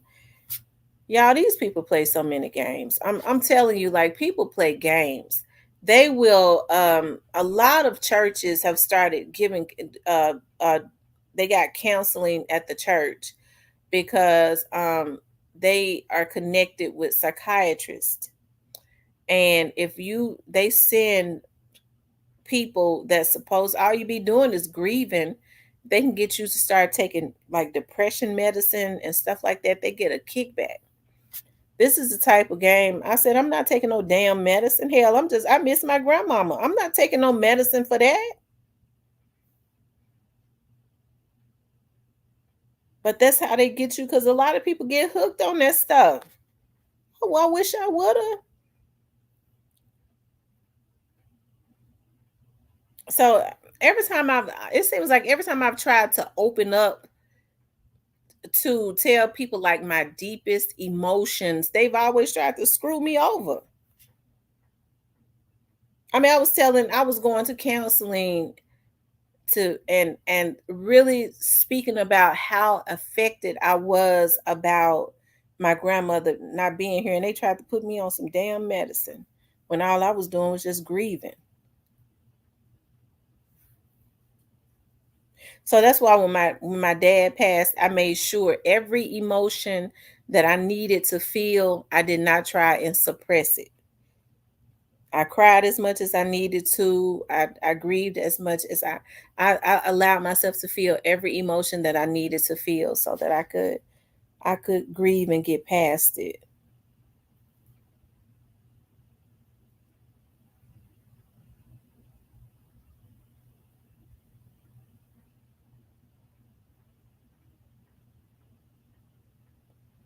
Same here. I'm in therapy for losing my cousin. She was like my big sister. I'm still grieving. She died while having a baby in November. I'm in therapy grieving. It's yeah. Grief is hard. People don't understand that. Grief is really hard. And I'm gonna tell you something that I don't recommend. A lot of times when people are grieving, because I did this last year when my dad passed, I took a lot of work. Y'all hear me talk about I took a lot of I took a lot of cases, right? And I was like, I'm gonna keep myself busy, but it actually almost gave me a nervous breakdown. I would not recommend people keeping themselves consistently busy because that's not a good thing to do. And I'm telling you that now. I am just now starting to recuperate from um from a lot of the grief and a lot of the stress that I put on myself trying not to think about my dad's death.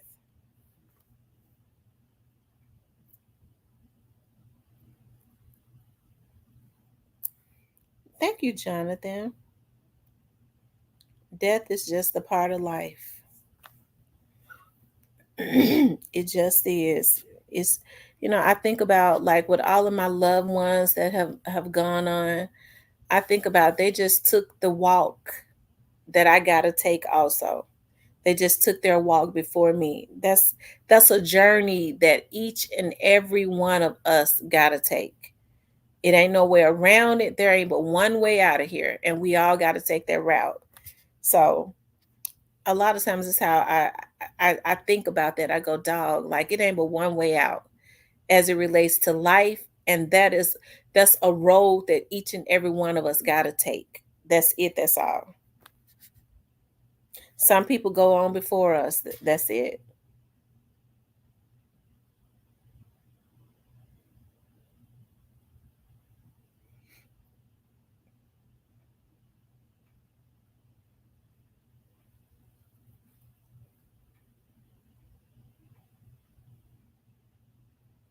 Yeah, you have to go through the stages of grieving. Like my dad and I talked at least 3 times a day, at least. So you go from talking at least 3 times a day to having a stroke, being incapacitated, and then you gone. I mean, hey, listen, especially men, because men are so proud. They don't like they don't really they feel like they're so strong. They feel like they can just do whatever they want to do as it relates to their health. I always say go and get your physical checkups every year. Get your prostate checked, get your colon checked. Um, Keep a blood pressure machine. When you start seeing that pressure ease up, start exercising, start changing your diet. Sometimes you might have to get off of red meat. And because I don't eat red meat. Okay, I do eat chicken and stuff, but I've gotten away from that. It's sporadic. I don't eat no pork, period. And keep a machine where you can check your sugar. If your sugar starts to go up or whatever, all you got to do is start walking. If you walk up and down stairs, that is some of the best exercise. It will take your sugar all the way back down to normal. I promise you, that's the fastest way to do it. Going up and down stairs. Um, those types of machines, like a sugar machine to check your sugar and your glucose, and a blood pressure machine is essential in your home. And when you check yourself regularly and you keep check and watch of that, that's when you know, okay, I need to start losing weight. I need to do this. I need to do that, because that blood pressure is a silent killer.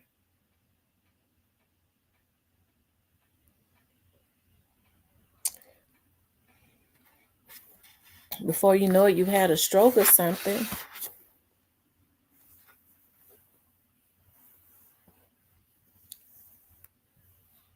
I keep one at my house. I keep one at my studio, and I bought my mother one.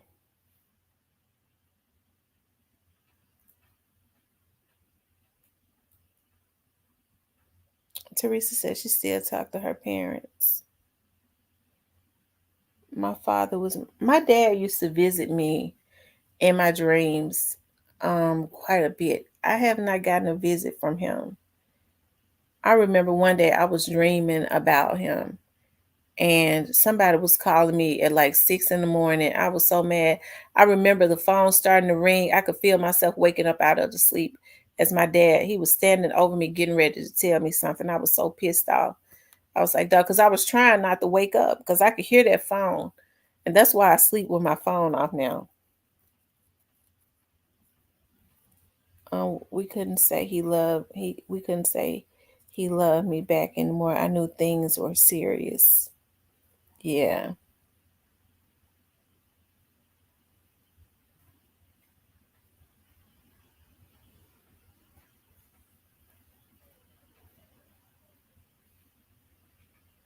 It was his spirit.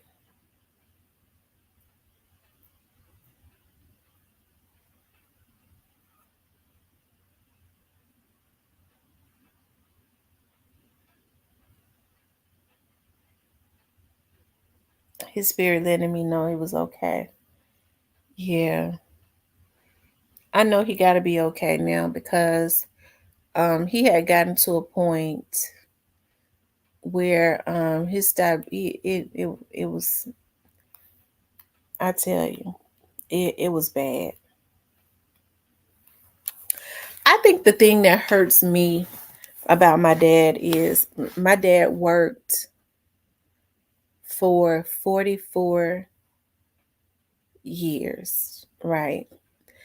And for 20 of those years, he was elected. And so when he retired, he got $1 million check. And within a year, he was gone. That bothers me. But you know, my dad always, I feel like once he got the reward, but you know, he enjoyed himself. He always made a lot of money. So um it was not like he didn't get the opportunity to enjoy his life, but when he finally get the money that he had worked for, he had topped out, you know. And he could sit down and just be comfortable after fighting for all those years. um he gone. He leave all that behind.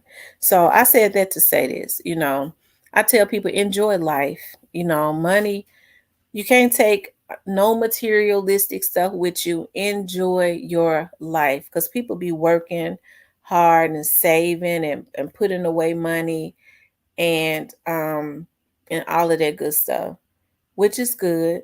But all they, you know, he fought for the people for all those years. I know for over 30 something.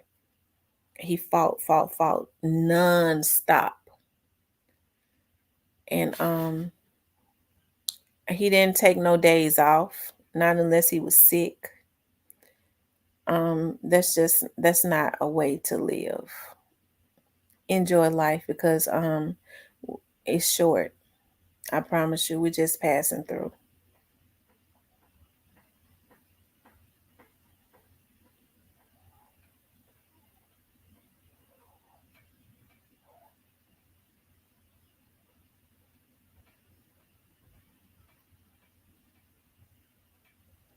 The night my mother died in my arms, she wanted me to ride to the store with her earlier that day, but I was so afraid I was going to miss something with my sons. Mom, I didn't go. She came home cooked, told us a joke in the kitchen, said, John, help. Collapsed. I called her with her eyes rolled back, and that was it. Oh, wow. So, was it a heart attack?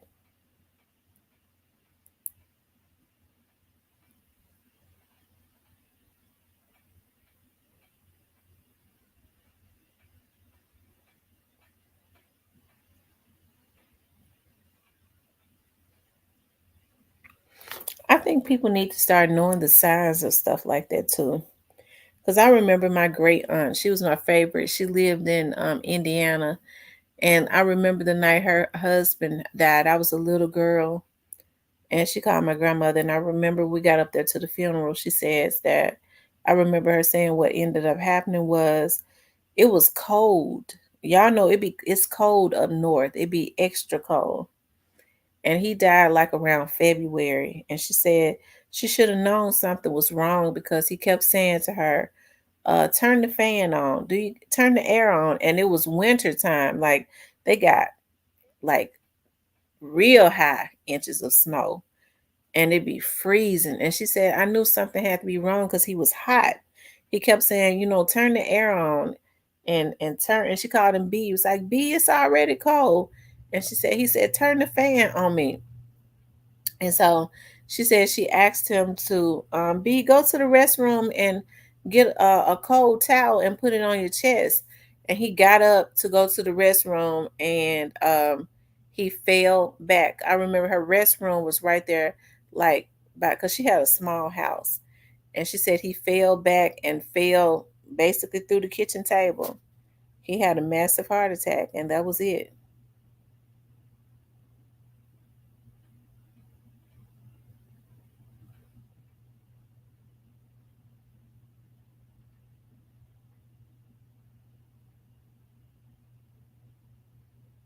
Oh, wow.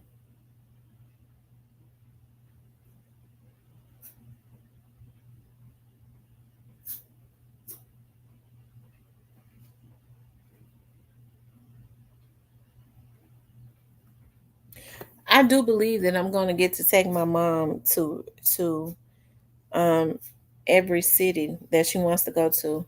Because basically we're starting this year, and that's probably something I'm doing for me too. Because I said every single year, I'm not going to be working like a dog and not enjoying myself. My kids will get to enjoy everything if I leave, in which I want them to, right? But I'm going to like my mother's gonna go. We're gonna do it. My family's gonna do that. We're going to visit a different city every year to vacation.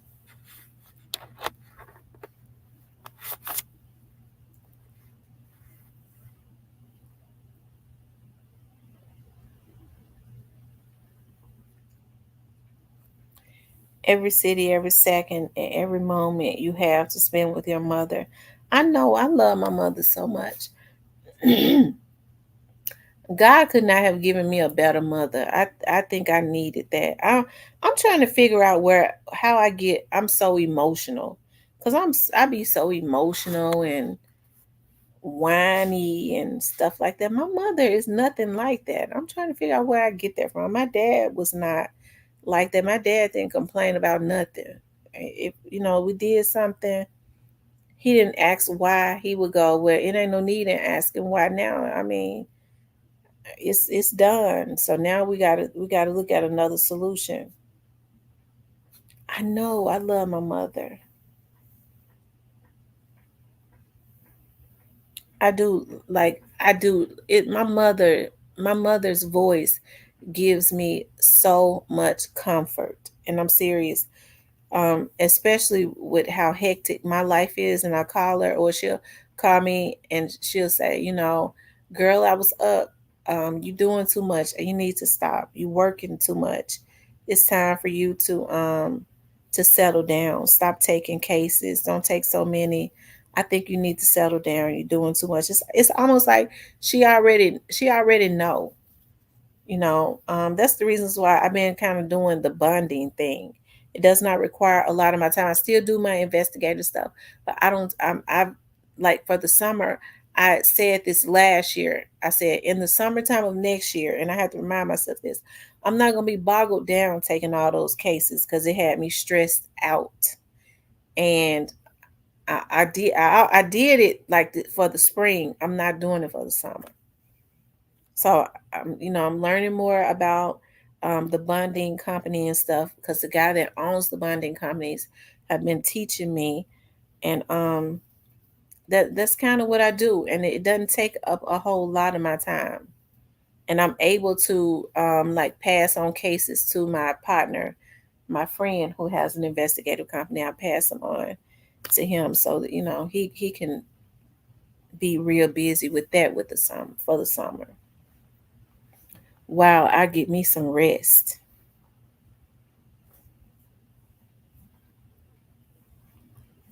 He says, "You got me in my feelings right now. It's a blessing to have been born with great."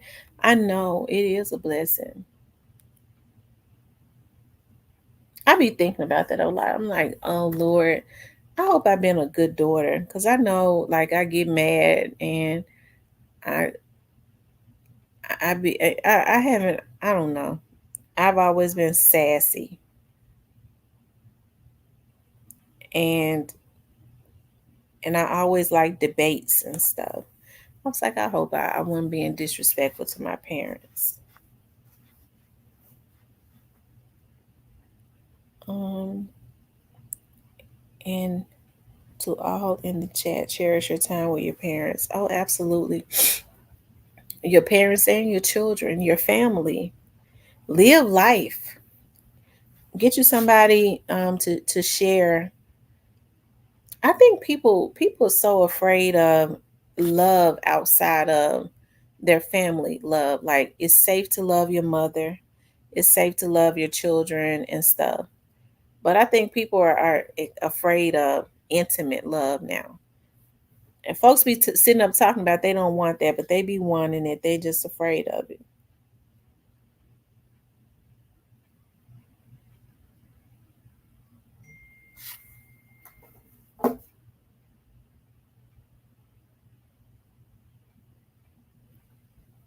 Thank you, Addison, for the cash out.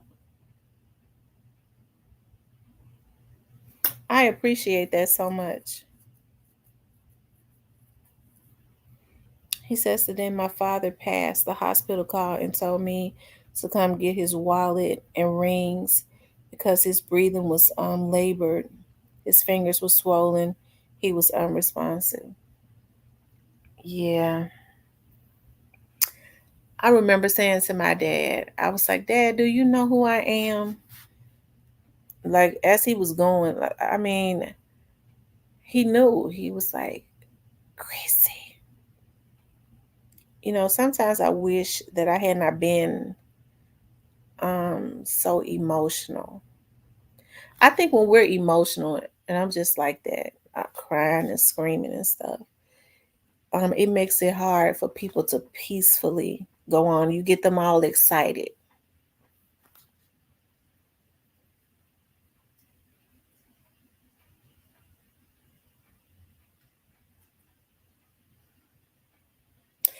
When my grandmother was passing, my youngest daughter, and oh my gosh, she had a love affair with my youngest daughter. When my grandmother was passing, her pressure was going down. When their pressure is going down, they're passing. So everybody was coming in saying their goodbyes. And my youngest daughter, they let my youngest daughter, who was about, let's see, she was about 10 years old at the time. Yeah, she was about 10 or 11. Uh, and she came in and she said, Mama, because we called her Mama, she said, Mama, I love you. And her pressure jumped back up. It was going down. The doctor said she was passing. And when my youngest daughter came in there and whispered, and I said, tell her, everybody was saying, they basically saying our goodbye. She came in there, she heard her voice, and her pressure jumped back up when she heard her voice. It went back up for a little bit.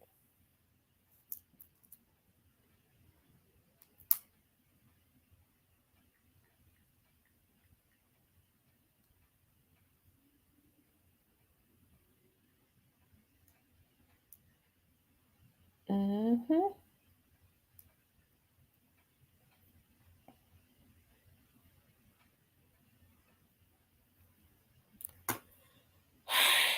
Yep.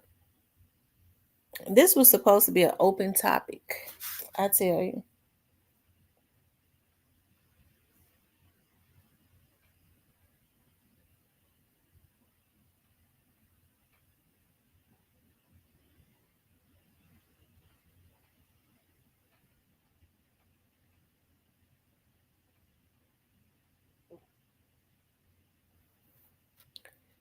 Yeah, it don't even seem like it's 1 o'clock in the morning.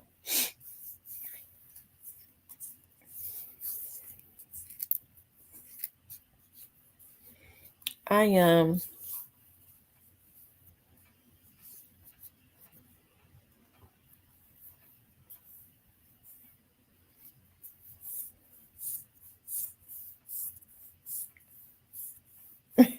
he said I even apologize for running over a pine tree.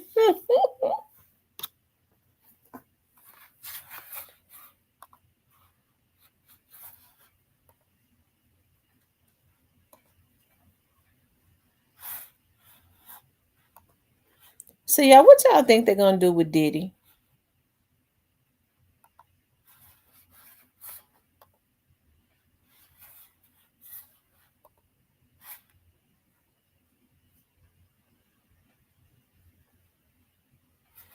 Y'all, they already acting a fool in Memphis. Y'all, what is going on? Blackwood News is out in the streets. Let's see. He said, I feel like that's downtown.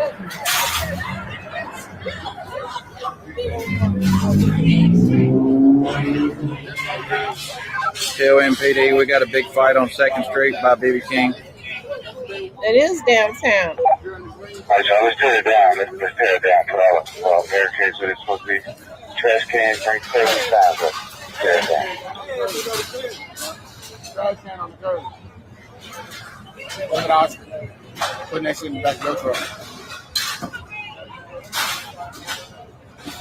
All right.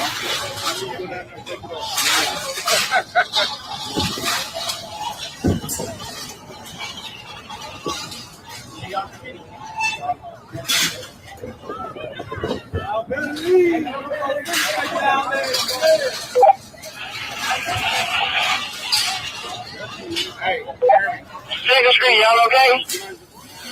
More people guns on 2nd Street.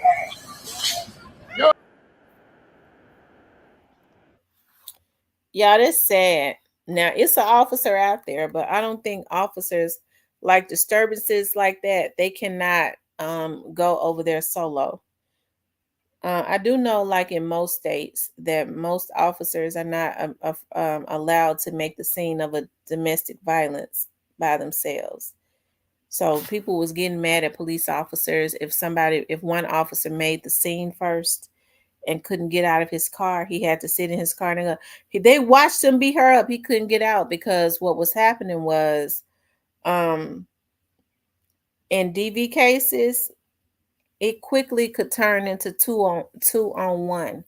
That almost always happened if the police came and started trying to pull the guy off of the girl.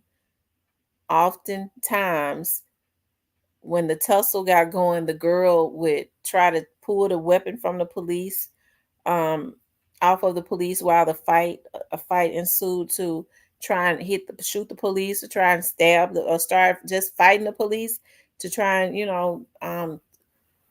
it turned into a two on one. So most states police officers cannot make domestic violence calls by themselves. It has to be a two-man situation at least.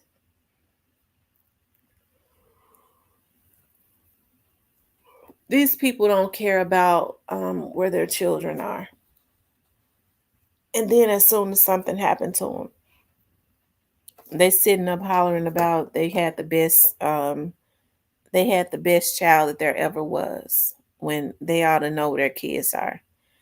I never understood how a parent said, well, my child 18, I can't tell them what to do anymore, and they still feeding them and taking care of them and all of that. You could at least set rules about your house.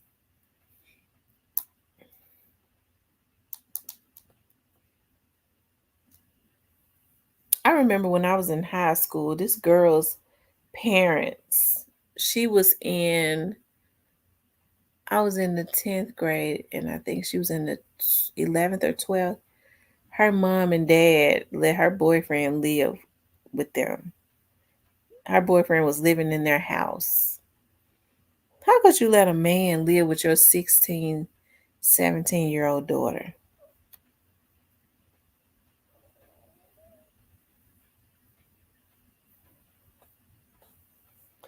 I saw a video.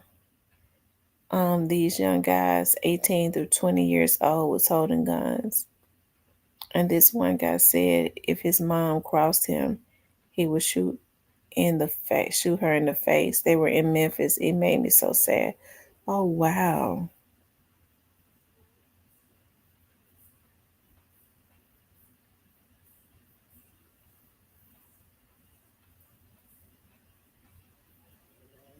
Mm. Mm, mm, mm.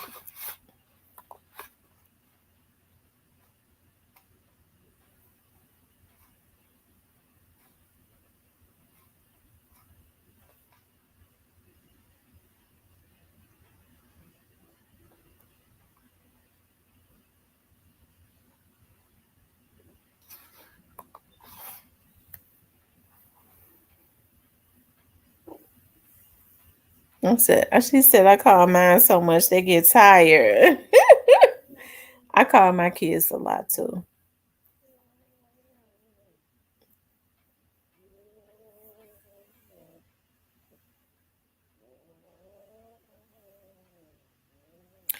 You know, they say you shouldn't be overbearing with your love. I'm like that, not just with my daughters, with anybody I love.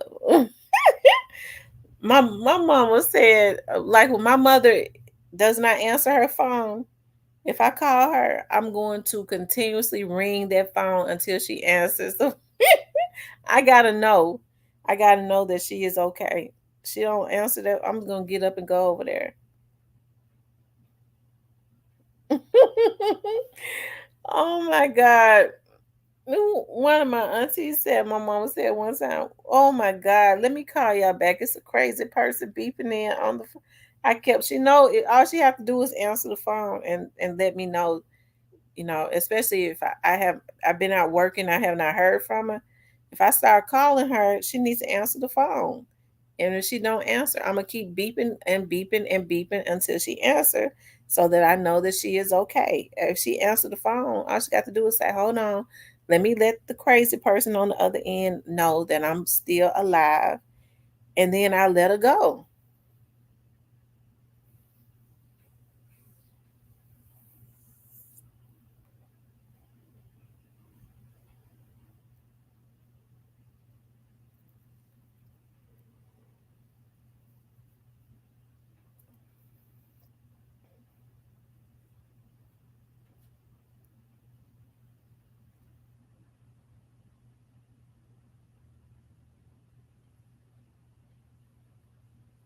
Yeah, that's so sad, Teresa. Who's all in here? I would like to know. It's like 1 o'clock. It says it's 53 people on here. I would love to know who is in here. I be wanting to know who in the bushes that never says anything. Thank you, Addison George, for the Cash App. I appreciate that so much. Um,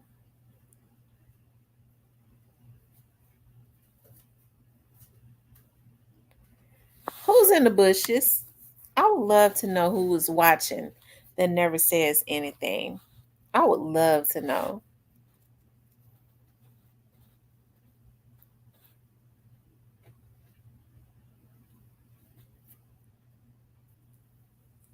Cause I know I be in the bushes on certain channels and stuff. And she said I fell asleep. Maybe that's what it is. People on here fell asleep.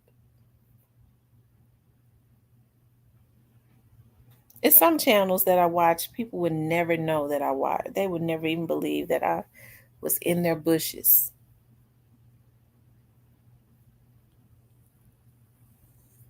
Okay, thank you.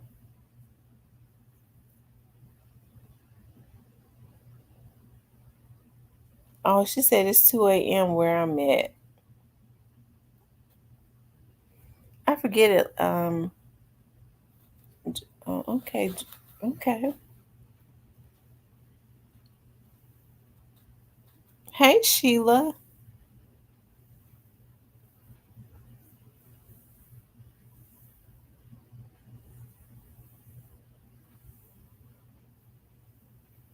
Just I'll even call.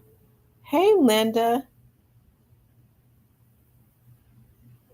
from Numbers A. Don't know. And if all else fails, I'll drive to Little Rock to check on my baby. I know that's right.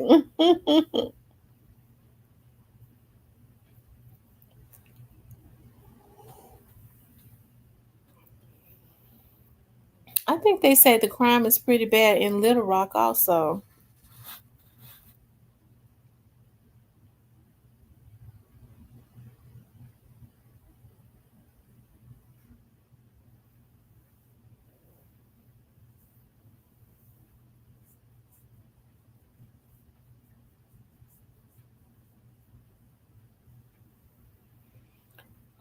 Anyways, y'all.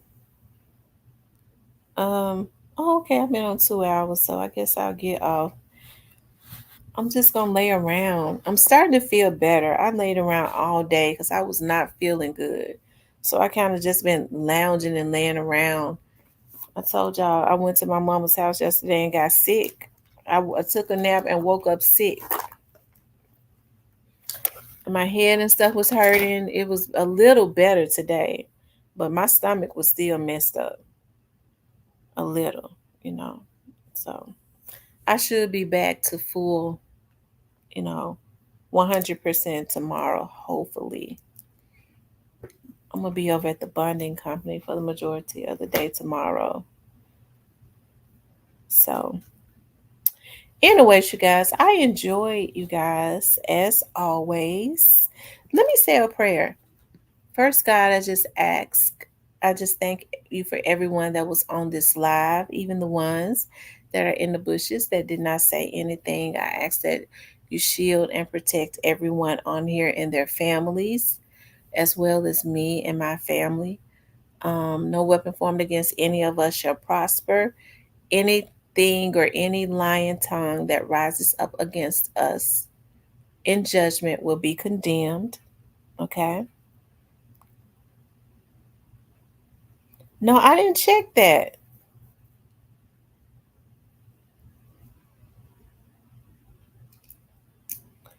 He said Cypress had not been in here for he was in here earlier. Cypress was. He might already be on. But if he ain't on right now, he's probably asleep. Y'all know Cypress be if he be live, he falls asleep on the live around this time.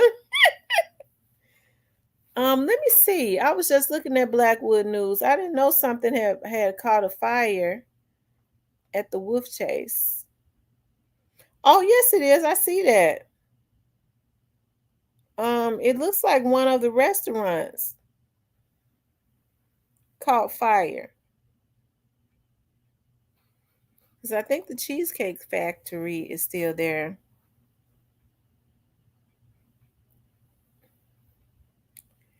So that's what it was. I don't go out to that wolf. I don't really, yeah, I don't go out to that mall because I tell you, be too much going on. And that used to be the best mall in Memphis. It used to be. That's sad. You never know, though. I think some of these business owners are setting their own. It's been a lot of fires.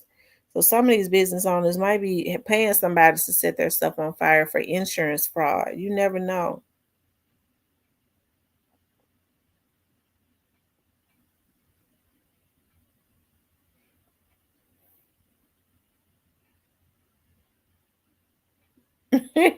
Jonathan said he's gonna need someone to talk to after I get off. I'm getting out just so I can lay down. I'm not really sleepy, but I'm ready to lay down because y'all know, like I said, I had not been feeling good. I'll go through my emails and stuff, and I might get up and start preparing, getting my stuff together so that I can go over to the bonding company. And all of those good things. Anyways, you guys, I appreciate y'all getting on as always and being supportive of the channel.